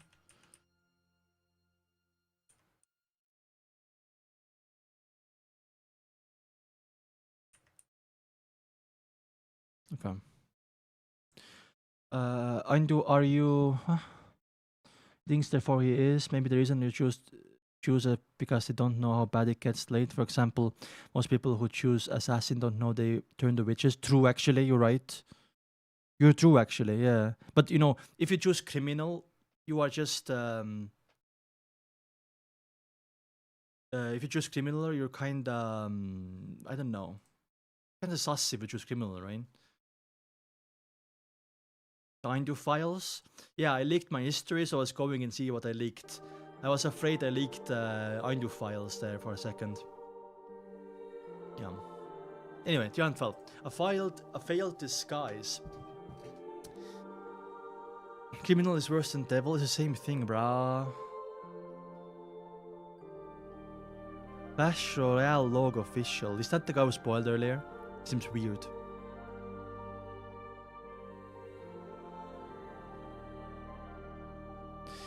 A failed disguise. Who are we talking about here? Interesting. Devil got aura. True. Criminal, just like a bum, dude. Who wants to be a criminal, man? When Derek finished, Klein manipulated the world to nod and say, more detailed than I thought, transaction complete. Before the world finished his sentence, Klein had simultaneously removed the barriers insulating justice and the hanged man and the magician. After a few seconds of silence, the world looked around and said with a dark smile, I don't have any more requests for now. Having a rough understanding of the process and its characteristics, Force was eager to purchase the corresponding sequence 8 Trickmaster, let's fucking go, of the apprentice sequence.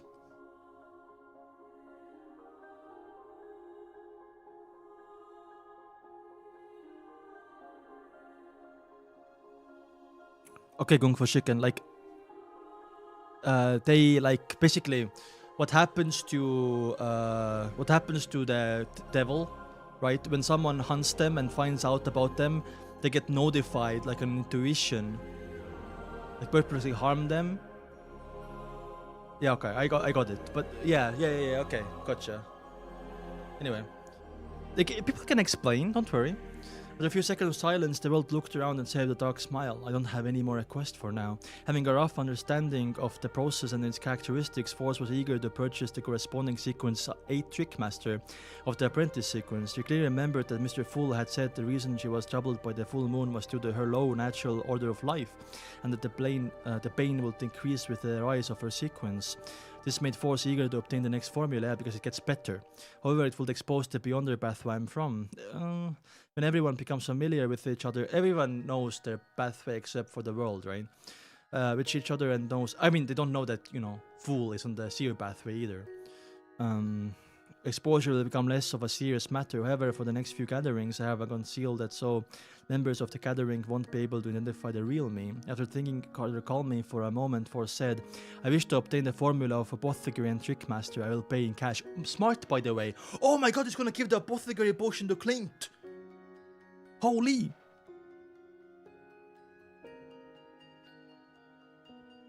She intentionally added the apothecary formula to her actual request in order to cause the others to have a misinterpretation.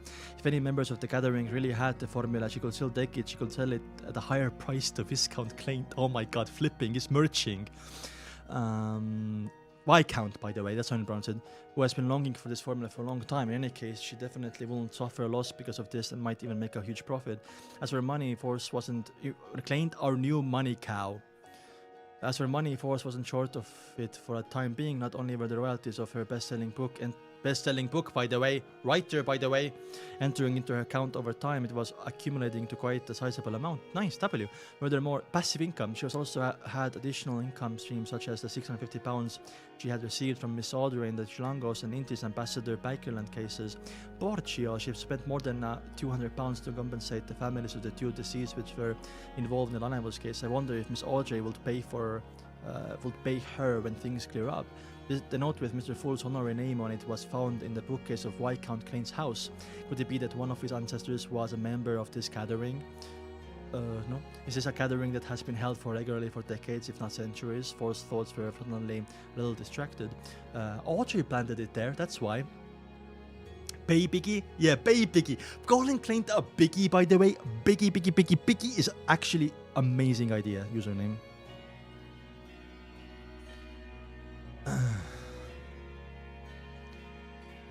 Force's thoughts were a little distracted. Only 2 seats away from her justice, Audrey was a little stunned when she heard Force's request for the apothecary and trickmaster formulas before she accurately grasped Force's thoughts. She's forced. The trickmaster is for herself. Nah, Audrey, really? I'm sorry. And for the apothecary formula is to be sold to Clint. She can also do this to this complicated situation and fool the others. Audrey nodded indiscriminately and was more certain of the magician's identity. She's not very high sequence, at best 8, most likely 9. Who knows where Mr. Fool pulled her from, or she's from a special place. Her accent has the peculiarities of Backland, but she's not necessarily in Backland. The hanged man Olga was also observing the newcomer, making sure that she wasn't a threat to him. Oh my god, Olga picks up an accent as well. That's so cool. Because, you know, Olga also picked up on Audrey's accent, right? Received pronunciation. Uses 24-hour format, everyone. I use 24.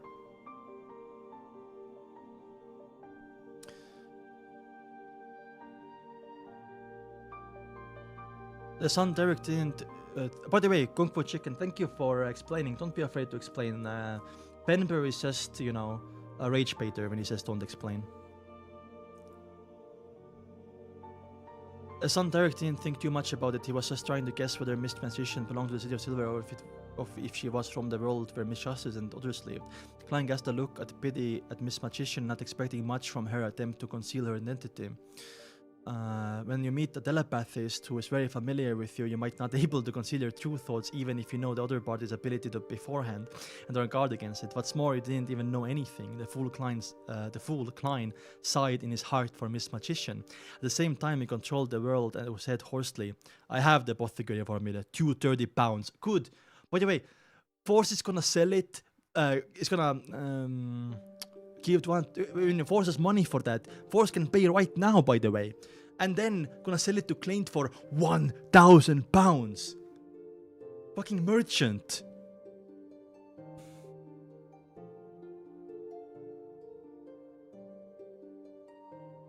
Flipping? Yeah, merging, flipping, whatever.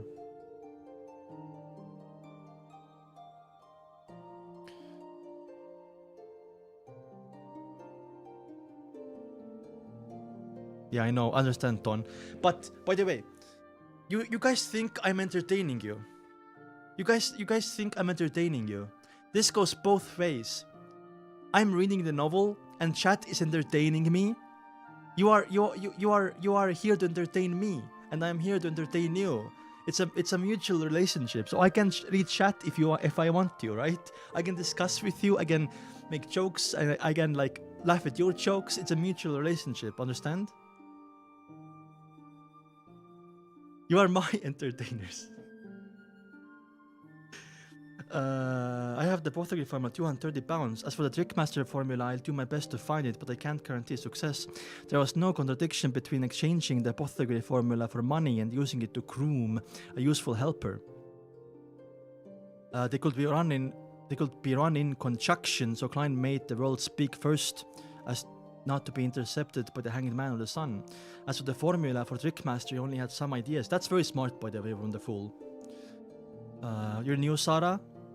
Sarah, aren't you on Discord? Or was it someone else? He only had some ideas. From his point of view, the mystical item Master Key was most likely related to the corresponding sequence of Trickmaster, corresponding sequence 9 Apprentice. If you were able to divine its origins or the Grey Fog, you might be able to find some clues. Yeah, I did say that as well. It's like the most obvious thing ever, but I do still think it has durability. Well, actually, the most convenient way is to ask the existence suspected to be Mr. Door. Mr. Door keeps murmuring during a full moon. In addition to asking for help, he probably provides formulas and acting methods so as to make the target stronger and complete difficult tasks. My theory about Mr. Door, by the way, is my theory is, by the way, if you're new here, because I see some more people are new here, my theory about Mr. Dory is that he is a sequence 0 on the apprentice pathway who's imprisoned by the goddess on the moon, and the only way he can speak out is when it's the full moon, and he wants all the apprentice beyonders to come and rescue him from the moon. So he wants to, like, tell them about the acting method, about formulas and stuff like that. So there might be multiple, like, sequence 2, sequence 3 apprentices who can, like, save Mr. Thor from the moon.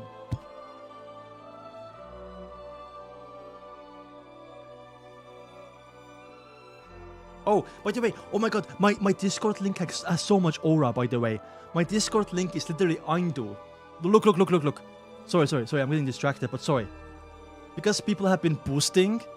Look, you go here, you click on the plus, join a server, you type in 4 letters, four letters by the way, ANTU. My server. Or it's an app. It's like a communication app. You can talk to people, discuss. You can send me fan art to react to. For example, someone sent Force art. Someone sent no cover. Someone sent Father Utrovsky's art. Is Utrovsky? I kinda expected Utrovsky to have like a really sunken like cheeks, right? I kinda does. Like very thin. Kinda does. Kinda looks like Donald Trump, but yeah.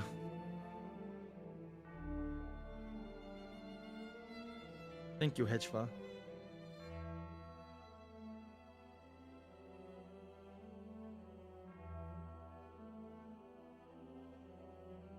Oh, here he looks like a Chad. He's huge. By the way, probably all of them are related to giants. That's not Utrovsky, it is, apparently. Okay, this is some Force art right here. The Magician. Magician card. Wow, that's so fucking cool. Any Force fans?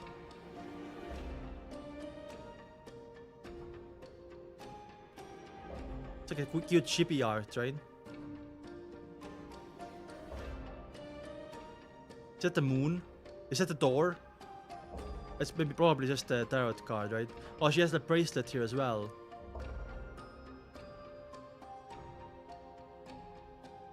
She's holding her sword here. I guess it's like a magician card, yeah. The Holy Grail. Like looks like a Holy Grail here. Sword, everything. Damn. W. Blind flame jumping. Whoa. Using his magician ability. Holy shit. I'm sorry for looking at this in the middle of a chapter, by the way. Holy Grail, Fate. Oh! Remember I was reacting to the new Fate trailer. Fate Fake. So that is a Holy Grail. Ah, I was right. I never seen Fate, so... Seer. Whoa, I think I saw it before. Look at him. What are you guys picking in the MMO, guys? I don't know. Probably Warrior. I'm picking Warrior. I wanna like help the demon stuff. We'll see. Seer Pathway, number 9. I love the purple. Background art as well. Clown. Oh, this is cute. This is like this is more like a yeah, it's a clown, yeah. But it kind of looks like the Fool card as well. You know what I mean? Makes me think that the Fool is actually like sequence 1 or 0 on the Seer Pathway. What's the difference between a Fool and a clown, though? Like the Fool is like the king's personal fool, entertainer, magician. Oh, Magikan. That's cool. This outfit has so much aura, by the way.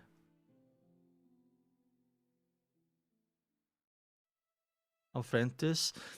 Fanbear, what? Fanbear, by the way, is hater. Force hater.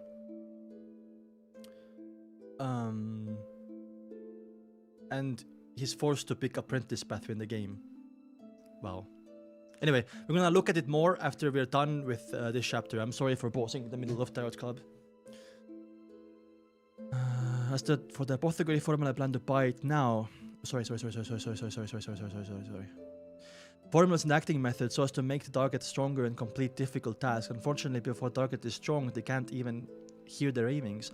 They will break down and even be close to losing control. This result in a vicious cycle, Klein lamented. Okay, another like yapping chapter, but you know the murmurings that Klein keeps hearing from higher sequenciers, right? And telling him to go to Hornatz's mountain range and seek out Flecrea, whoever that might be, or wherever that location might be. Klein probably thinks it's gonna make him more powerful, right? Might also be a trap set by higher sequence beyonders, which I think the trap is more likely. Instead of responding to Mr. World's words, Forrest looked around and saw that the hanged man, Justice, and the Sun had no intention of opening their mouths.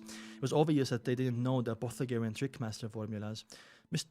Mr. Forrest, please try the best to find the trickmaster formula as soon as possible. Forrest fell silent for a few seconds before saying, as for the apothecary formula, I plan to buy it now. How should I make the payment? See, it has money saved up. The other party seemed to be a man from Loan as well and is willing to accept gold pounds, but the gold pound has always been more recognized than the other currencies. As she spoke, Forrest was also trying to determine the world's background. I'm guessing the gold pound is like the dollar, right? The dollar is like accepted in a lot of like places, like tourist locations and stuff. The other party seemed to be a man from Loan, blah blah blah. The world completely didn't mind her sizing him up as he said softly, you can sacrifice the money to Mr. Full after your return, that way the transaction will be closed. The exact sacrificial ritual is... Sacrifice? Mr. Full can accept sacrifices. His life natural order has reached such a level. No wonder he used that tone to describe the owner of the ravings during the full moon. Forrest listened and remembered, surprised and shocked, but she also felt it was a matter of course. After finishing his description, Klein displayed the apothecary formula in front of the world at the fake person handed to Miss Magician. This action is witnessed by Mr. Full, so you don't have to worry if it's fake. I trust Mr. Full. Forrest nodded immediately. She spread open the formula and began memorizing it seriously. At that moment, Audrey, who couldn't bear to see her friend go through such labor, commented, you can seek Mr. Full's help during the sacrifice to recall the formula. You don't have to memorize it specifically. If you encounter any problems, you can also pray to him by reciting his honorific name. Him? Miss Russell is casually using a salutation used to describe deities to address Mr. Full. Him. Could it be that he's really a he, but why would he be willing to help us in such trivial matters? That's not right. As long as the ritualistic magic is done right, the 7 Orthodox gods will also often respond to their believers and complete their requests. Forrest said to Justice, thank you for telling me that. Your name is just like your character. True. By the way, Forrest is gonna be suspicious of Justice for giving info for free, by the way. Right? That's what I'm thinking. Maybe Forrest is gonna figure out soon it's Audrey, so Audrey can't keep aging Forrest here. Audrey suddenly felt a little guilty. She suddenly seemed to recall a problem that she earlier asked. Miss Magician, do you know of the acting method? Acting method? Forrest looked at Justice in a daze. Oh, but how do you act as an apprentice? Do you have to be someone's apprentice? Wait. It's actually is interesting. What are like apprentice meaning though? We can have different meanings.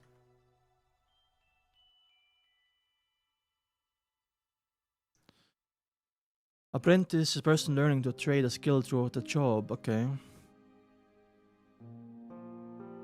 Synonyms: trainee, learner, novice, pupil, beginner, tyro? Structured learning, mentorship, progression. Apprentice, other meaning.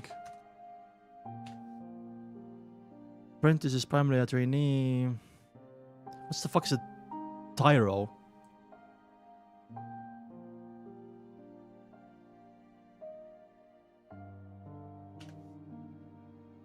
Tyro is beginner, okay. There might be other way to access apprentice though, right?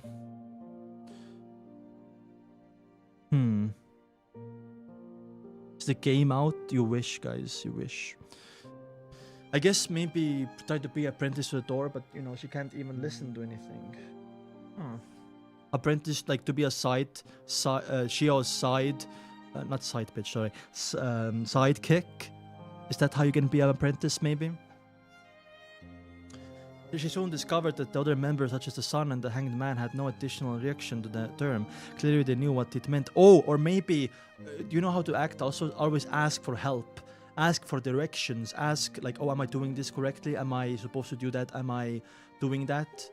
Like, I'm guessing that's how you act. Like, maybe you can act as an apprentice, as a beyonder, right? Bye-bye, Sarah. Live tomorrow? Yeah, we're streaming like every day this week. Except for Saturday. This gathering makes me feel like Country Pumpkin who has just arrived in Packland. I've seen so many Beyonder gatherings at the very least. Alright, Forrest thought half sorrowfully, half joyously. She couldn't help but want to write a novel with the feeling of hers. A writer, by the way. Did you know that Forrest was a writer? Like, she never mentions it, you know? With the feeling of hers, naming it Miss Vol Tours of Dreamland. You don't seem to know, Audrey made a definite judgment based on Force's reaction and her usual performance. She turned around and looked at the person shrouded in the grey fog at the end of the long table. Mr. Fool, can I teach the acting method to Miss Magician? If so, what the price will she have to pay? You already said the acting method. I think, you know, bye Sarah, bye-bye. I feel like she's gonna figure it out on her own, right? I'm not sure if you noticed, but Force is a writer. What? Actually? What the fuck? Wait, is she? Mr. Fool, can I teach the acting method to Miss Magician? If so, what price will she have to pay? Audrey had intended to ask directly if it was like before, training the information for entries of Roselle's diary. However, she quickly remembered that there was great overlap between a Beyonder Circles of Force and her own. Therefore, if she did that, she might lose many opportunities of naming Roselle's diary. True, you wanna get it yourself. It's not a very important problem since it's just a matter of time before Force realizes that Mr. Fool wants Roselle's diary and they will certainly have other Beyonder Circles. However, she knows that I have a few pages of her diary and that she wants to collect them. She will come to me immediately. However, Mr. Fool has read all of those diary pages. After this gathering, I have to find a chance to tell Force that all the Roselle diary pages were accidentally lost. Bro, Audrey dig herself a hole, by the way. Oh my god. Audrey predicted the chain of events and tried her best to convey her concerns to Mr. Fool in body language. What Miss Justice hinting at? Oh, she knows Force, but she doesn't want to reveal her identity, which means that she doesn't want to payment a request to cause any trouble in that regard. Ryan thoughtfully chuckled. You can make the decision, you can't do the explanation since I do not wish to repeat what I said in the past. Also a form of respect to the goddess, he added inwardly. Yeah, because he promised to never say, right? Praise Mr. Fool, Audrey's heart leaped in joy. She straightened her back and slightly raised her chin.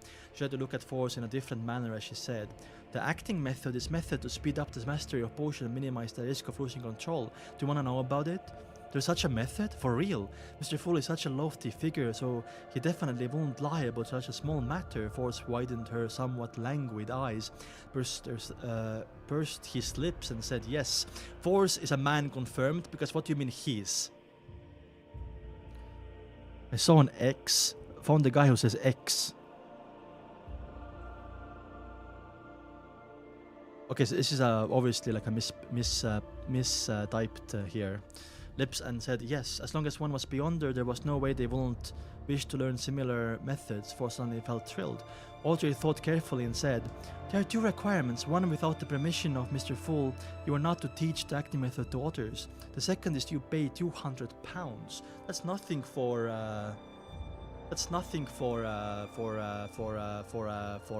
Audrey though. Sorry, for Force. No, but the one was nothing for Audrey, but still asking for £200. Interesting. I'm guessing because Audrey, you know, is a very broke right now. You know, broke. X is the right way to say it. I should. Fanber is rage spreading, by the way, but you know, if he wasn't the mod, I will time him out for 7 days for that comment. Just saying. Original plan was to use Roselle's diary to ask a benchmark for the price. The number of pages he had that the hanged man had used to repay the debt had been converted into a corresponding price, but in reality Roselle's diary was sold cheaply because it couldn't be deciphered, and most of the time it was impossible to determine which was the real one. Converting that to total price was quite a letdown to the value of the acting method. Therefore, she added a little more from that benchmark. If Mr. Fool Blessed is no longer short of money, then I will take the £200 and I will look for the diary entries to repay my debt with Mr. Fool. What I already thought of a follow-up deal. 200. The acting method reduced risk of losing control is £200. That's way too cheap, isn't it? It's just because it's Audrey.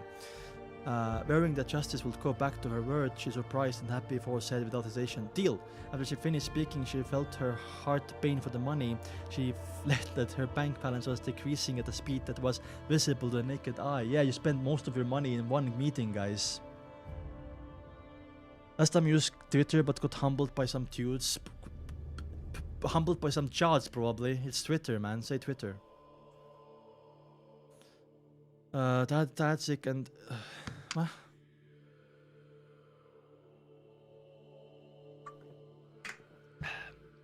Anyway, next chapter. Ancient Deities. I think this is the 6th chapter in the day? Or 7th chapter? We're reading a lot today. Even though this chapter we talked a lot. I'm so happy that Force is part of the Dara's club now we only need Chio, right? And I do think how she's gonna act as an apprentice is not like literally become someone's apprentice, but she's gonna like try to ask help and try to ask for directions and like try to, you know, be a novice. And she basically is a novice in basically a novice in the Beyond the World. Say Twitter, never say X, my guy. Say Twitter. This is Twitter. This is a community where X is not accepted. Anyway, ancient deities. On an ad because I'm a greedy.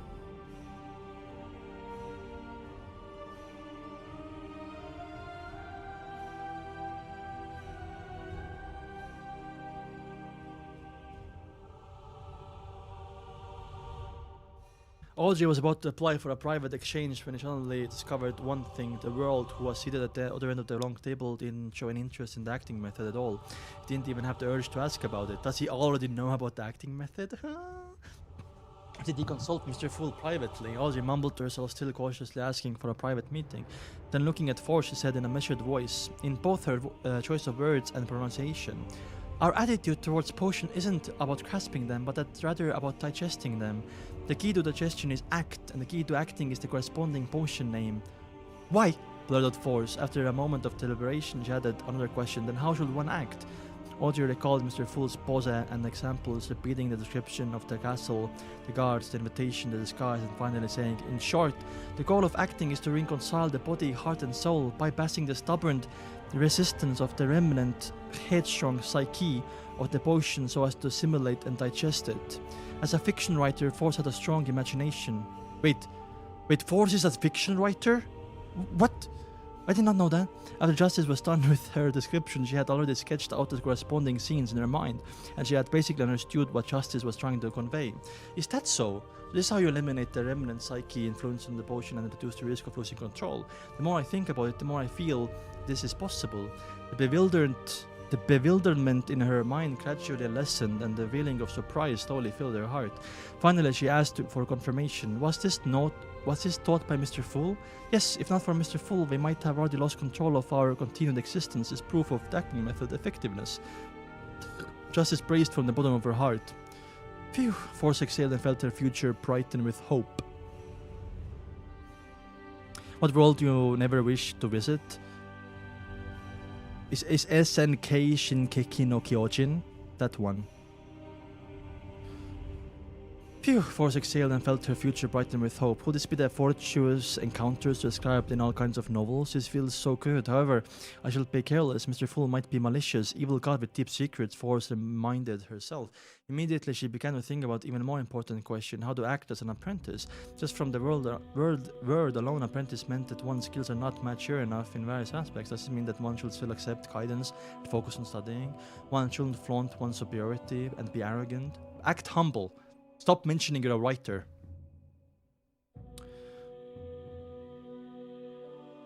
And one has to understand the insignificance of their own strategy. Force quickly let her thoughts wander and didn't realize the environment for individual communication had been discontinued. At that moment, the son, Derek, looked around silently, gritted his teeth and said, "I want to know which 7 gods you are talking about and the general situation regarding them." Ooh, the major gods. He couldn't help but ask this question that had been playing on his mind for a long time. "I know that." Everyone knows that except for Derek. Audrey almost failed to react at first, but she quickly figured out what the son was asking and raised her right hand slightly. Same time, the hanged man and the world also indicated that they could answer. What are they doing? Force looked on blankly, trying to remember what had just happened. After a moment, she remembered the son questioned that she then began ruminating over the implied meaning behind his words. "It can't be. Actually doesn't know about 7 gods. Where did he come from?" Force looked at son, who was just a teenager. Northern continent, other than insensible children, there wasn't anyone who didn't know the 7 orthodox deities. Even the poor who struggled to survive, and the tramps were no exception. Tramp is a slur for homeless people, by the way. Bye, username. Thank you for coming.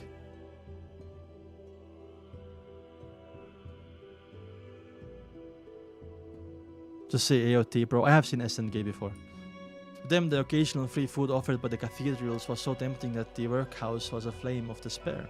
People from the southern continent colonies, however, there's no need for him to ask such a simple question. Just find the cathedral and ask a pastor or a priest to preach a sermon, and you'll be able to figure out the relevant content. Where does the sun actually live? What a freak. What do you mean a freak? Fuck you, Force.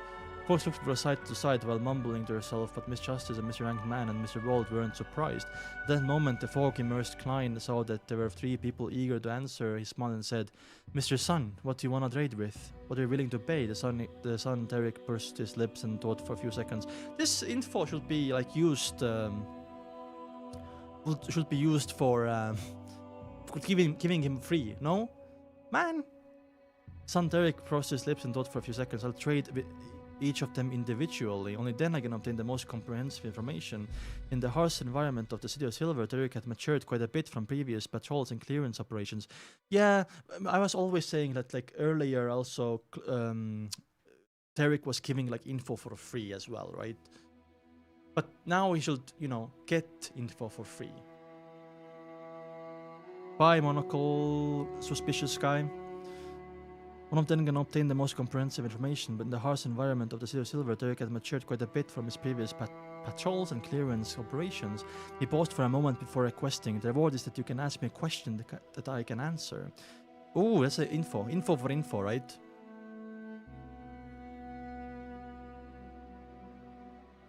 Info for info. I agree, I get very interested in the City of Silver. Audrey smiled faintly without any hesitation. City of Silver, where is this place? Why haven't I heard of it? Forrest looked around blankly, feeling completely at a loss at what they were talking about. Audrey glanced at her and kindly explained, Mr. Sun, he's neither in the northern or southern continent, nor is he on the island in the ocean. The City of Silver is located outside of our understanding. Or you can say he's beyond the limits of our exploratory efforts. Are you kidding me? Forrest subconsciously had his thought. However, with this thought based on the Sun's performance and the fact that it was impossible that others were ganging up to cheat her, Forrest quickly accepted Audrey's explanation.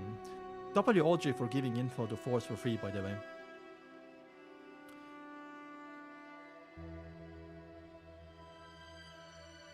Secret gathering is even more incredible than I thought. Mr. Fool is more powerful than I thought. Another Fool Glazer, you know, welcome to the club. Our CEO is Olger, he's the ultimate Glazer.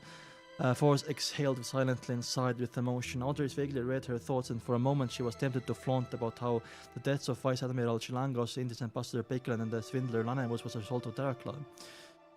What a pity, if Forrest were to learn of these things, she would immediately associate Audrey with justice. I have to keep it secret, Audrey, even if it's hard on you, you have to keep this a secret. Audrey suddenly took a deep breath. Since she didn't know much about the City of Silver, she didn't know what to ask. Forrest didn't participate in the following transaction and chose to spectate from the sidelines. As for the Hanged Man and the world, they successfully agreed to the Sun's request. The happiest of all was Klein, for this meant that he repeated thrice the rewards. Oh my god. Bro is so greedy, man. 3 rewards. During individual communications, the Fool would hear the conversation, and Klein obviously didn't have any plans of insulating himself. Son, you are simple, he laughed in his heart. Yeah, but you're fucking using him, man. I feel bad. Audrey is like... Oh, sorry, not Audrey. I feel bad for Derek. Derek has gotten like really bad deals about sharing info and stuff, man. Protect Derek at all costs, guys. As there was a lot of information about the 7 gods, justice and hanged man, and the world could only write what they thought was important. After a while, they each passed their descriptions to the Sun. I want to see actually Derek's reaction to that. Maybe Derek can confirm something, or like, oh, that god fucking caused the, you know, hell. But I'm guessing none of the Orthodox gods are, because it has to be the dragons, right? And there's no like spectator pathway god, I think. I mean, there is, but not part of the Orthodox gods. Each passed the description to the Sun. Derek quickly scanned through the information, and his eyes stopped a few lines. In addition to the Lord who created everything, the oldest gods are Eternal Blazing Sun, the Lord of Storms, the Lord of Knowledge and Wisdom. Those churches were the oldest churches. Probably a lie, propaganda. Remember that the history books are written by the victors, by the way.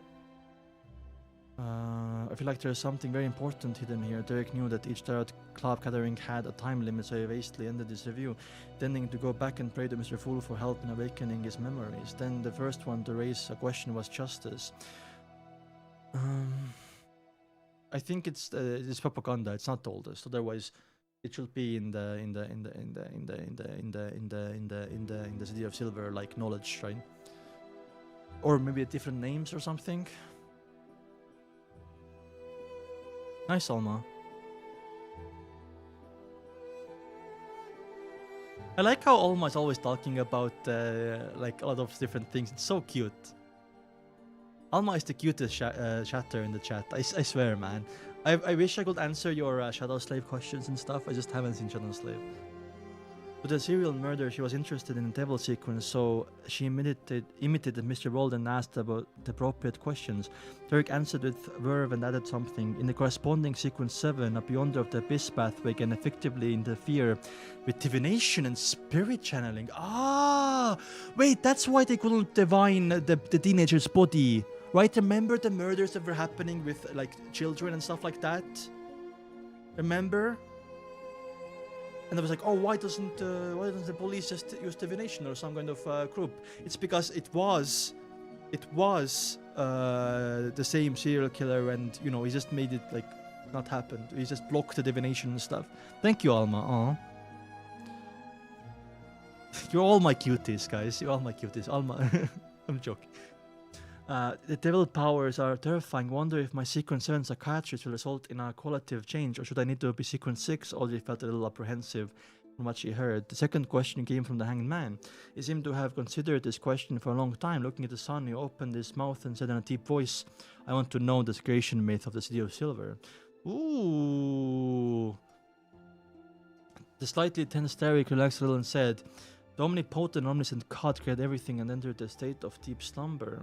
Giant King Auremir, the Dragon of Imagination, UNCUT, the Elf King. Wow, so much info.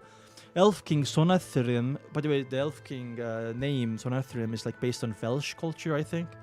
Vampire ancestor Lilith. Ugh, Lilith. Sounds familiar. No, we have Lydia. Lilith. Devil Monarch Farabauti. The Phoenix ancestor Craigsrace. The Mutant King Kvastir. And the king of demonic wolves, Phlegrea! Wait, these are all names from gods. Split the remnant powers of authority, becoming lords of the sky, land, and ocean. They ruled over reality in the spirit world and astral world. They were deities who ruled over various races, were truly deities of the ancient gods.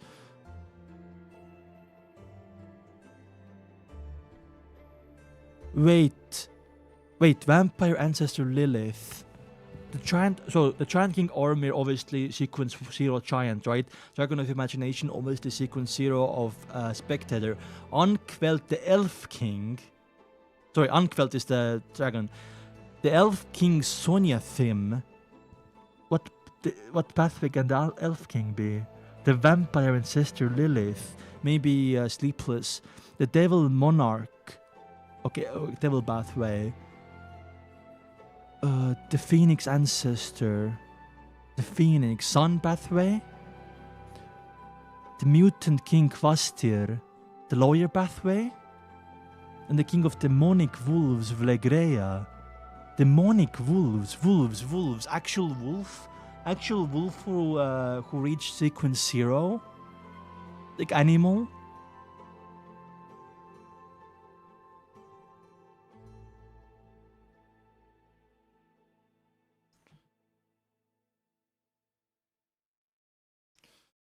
Ancient gods mentioned by Derek. And apparently Phlegrea split the remnant powers of authority. Wait, no, all of them. They all split the remnant powers of authority, becoming lords of the sky, land, and ocean. Okay, so 1, 2, 3, 4, 5, 6, 7, 8. 8, not 7. What's up, Arth Kaushal? These are my notes. Even my theories.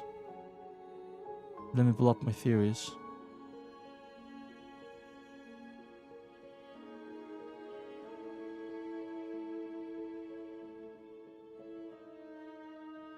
I mean, I think I can put like 6 out of the 8 ones to a pathway.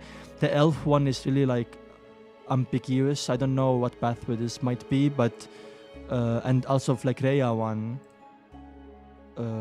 So Phlegrea is a person, a god. I knew Hornazis from a long time ago, but I was always unsure, and they always said Fleckrea cannot be a location. I think Fleckrea is more like a person or something else, like a mystical item, but turned out to be a god or ancient god. And maybe this... do you have any theories? Yeah, I'm going over them right now. I always thought it wasn't a location, but I didn't like completely rule it out. I always said it's a person, high sequence beyonder, or a mystical item. But all my reasoning was that we already have Hornazis. And an ancient item, I thought as well, or ancient person, because I feel like these kings and these gods were before the cataclysm. So in the first, second, and third epoch, right? But probably they were like dominating the first and second epoch, I'm guessing. And then there was probably a war between the Orthodox gods and old gods that caused the cataclysm. And remember that the giant king Oromir and dragon was also enemies, so there was a lot of infighting as well.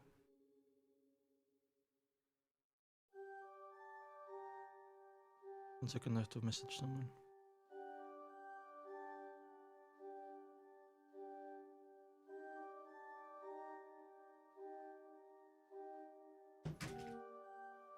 So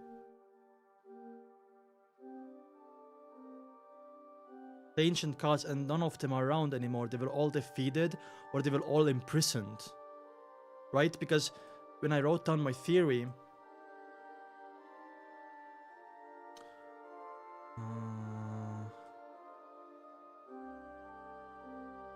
the goddess, so the sequence 0 of Sleepless, the goddess has imprisoned sequence zeros because there can be one sequence 0, right? For example, the door.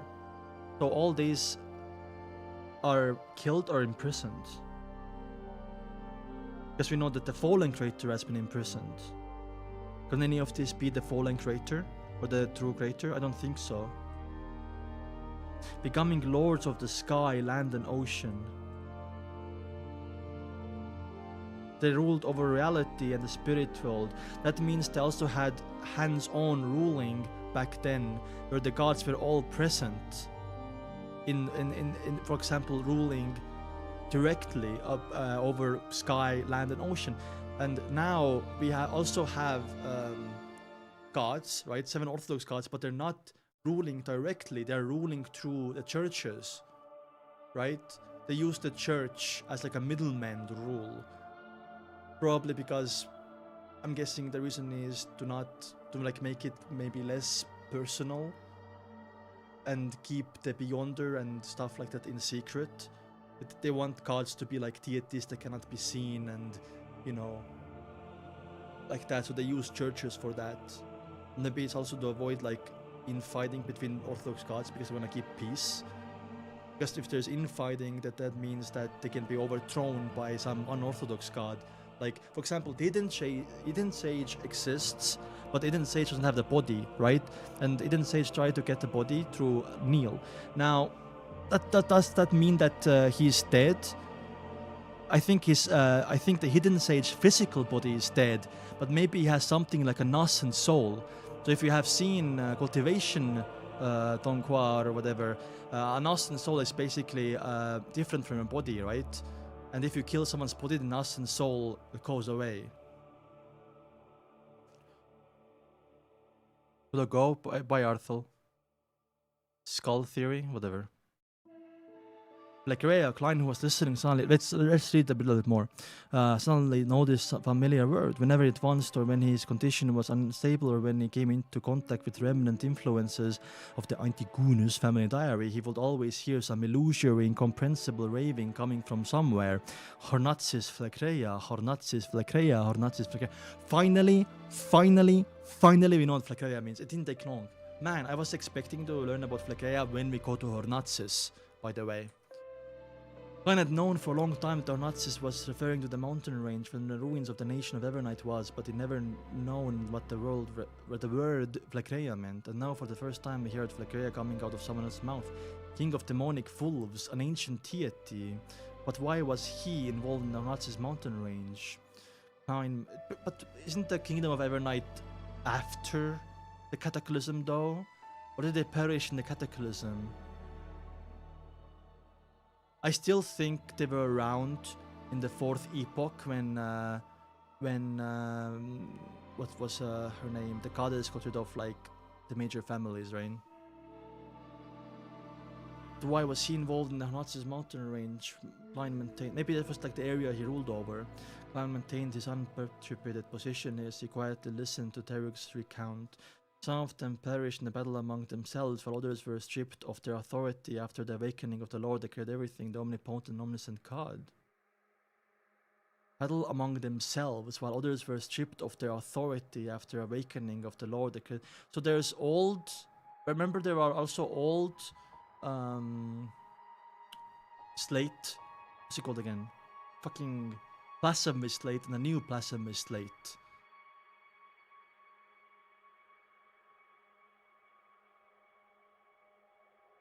I do feel like the original creator is. Oh my god! I think the original creator is the fallen creator who lost control. But when the original creator came to be, also the other gods who are high sequence beyonders came to be, right? They didn't come from, you know, the original creator's eye. It was just his allies. That's what I think. I think, you know, the creation myth is a myth, but it's not truly a myth. Of its existence is real. But, oh god, but it's just, you know, what was described as, you know, coming from an eye, coming from, you know, whatever, is that the Lord's being allies, I think. Oh, we need to write that shit down, guys. 60. The original, the creation myth is true. Original. The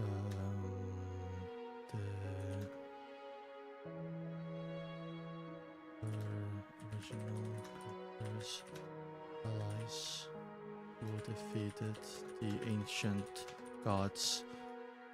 I also want to write down that the fallen creator is the original creator who lost control. Locking in. That's what I do. I lock in. What if the original creator is also... No. The only thing that's really fucking me up is the existence of the grey fog. Maybe the grey fog is also like a remnant of an ancient god that was left behind. And maybe... Okay, wait, let me cook. Metaphor? Yeah, exactly. The eyes and everything is a metaphor. Like... Guys, I'm nerfed. You have no idea I'm nerfed because English is not my first language, and I'm dumb a little bit. So if I actually like completely study all the fancy English world, I will be unstoppable. I'm not even at my full potential yet. I'm not using my full power. I'm not using my full power. Like, because I suck in English, dude. Look at my knee. I'm actually proud of myself. Anyway, let's keep reading. Some of them perished in the battle among themselves, while others were stripped of their authority after the awakening of the Lord that created everything, the omnipotent and omniscient God. The first part is creation myth. The other part is Silver's true history. Yeah, it's basically infighting, right? Like dragon and giant. Alger wanted to know more, but the son was unwilling to say more. He could only stop in time and turn his attention to thinking. King of demonic wolves, Vlekrea, had left the stage of history in the second epoch. Ooh! Wait, the dark epoch long before the cataclysm. As he pondered, Klein maneuvered the world to ask a question. Is that around the time the original creator showed up?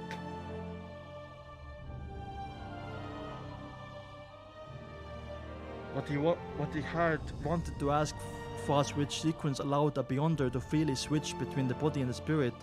This is Miss Sharon. Yeah. Apprentice? If the son wasn't aware of the answer, he could consider something else. Or not spectator, right? But now he had something more important to know about, so I hoarsely said everything about the king of demonic wolves, Vlekrea. The son Derek looked at Mr. Rold in astonishment and frowned. I don't know much about this ancient deity. He also known as the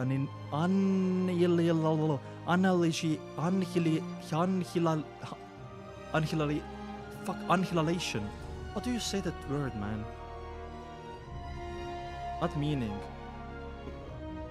Annihilation. Annihilation. Whatever. Annihilation. Let me listen to it again. I'm sorry for being so much. Annihilation. Annihilation. A demonic wolf and Evernight demonic wolf. Is he from the Nazis mountain? Or maybe he created Evernight. Wait! Maybe. The Flecrea is from the Sleepless Pathway. And, you know, Flecrea was replaced by the Evernight goddess. That's where the Evernight comes from, the name. Evernight, demonic wolf Evernight, Klein slightly narrowed his eyes. That's what I think. I think the name from Evernight goddess and Evernight, demonic wolf comes... Wait, maybe the location is named after him, but still. I do think this was the original Sequence Zero Sleepless in the second epoch and might have been actually an animal, which is crazy. And, you know, Evernight Goddess defeated the wolf and become the new Sequence Zero. Now we know that the Evernight Goddess didn't... If both are sleepless, by the way, that means that, you know, he wasn't imprisoned and completely defeated because Evernight Goddess is Sequence Zero of Sleepless now.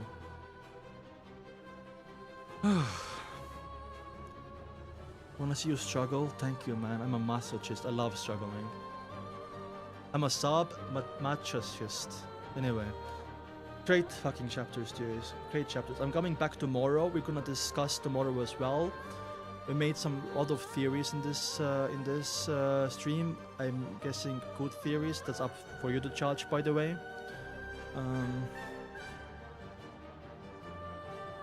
That's for you to judge.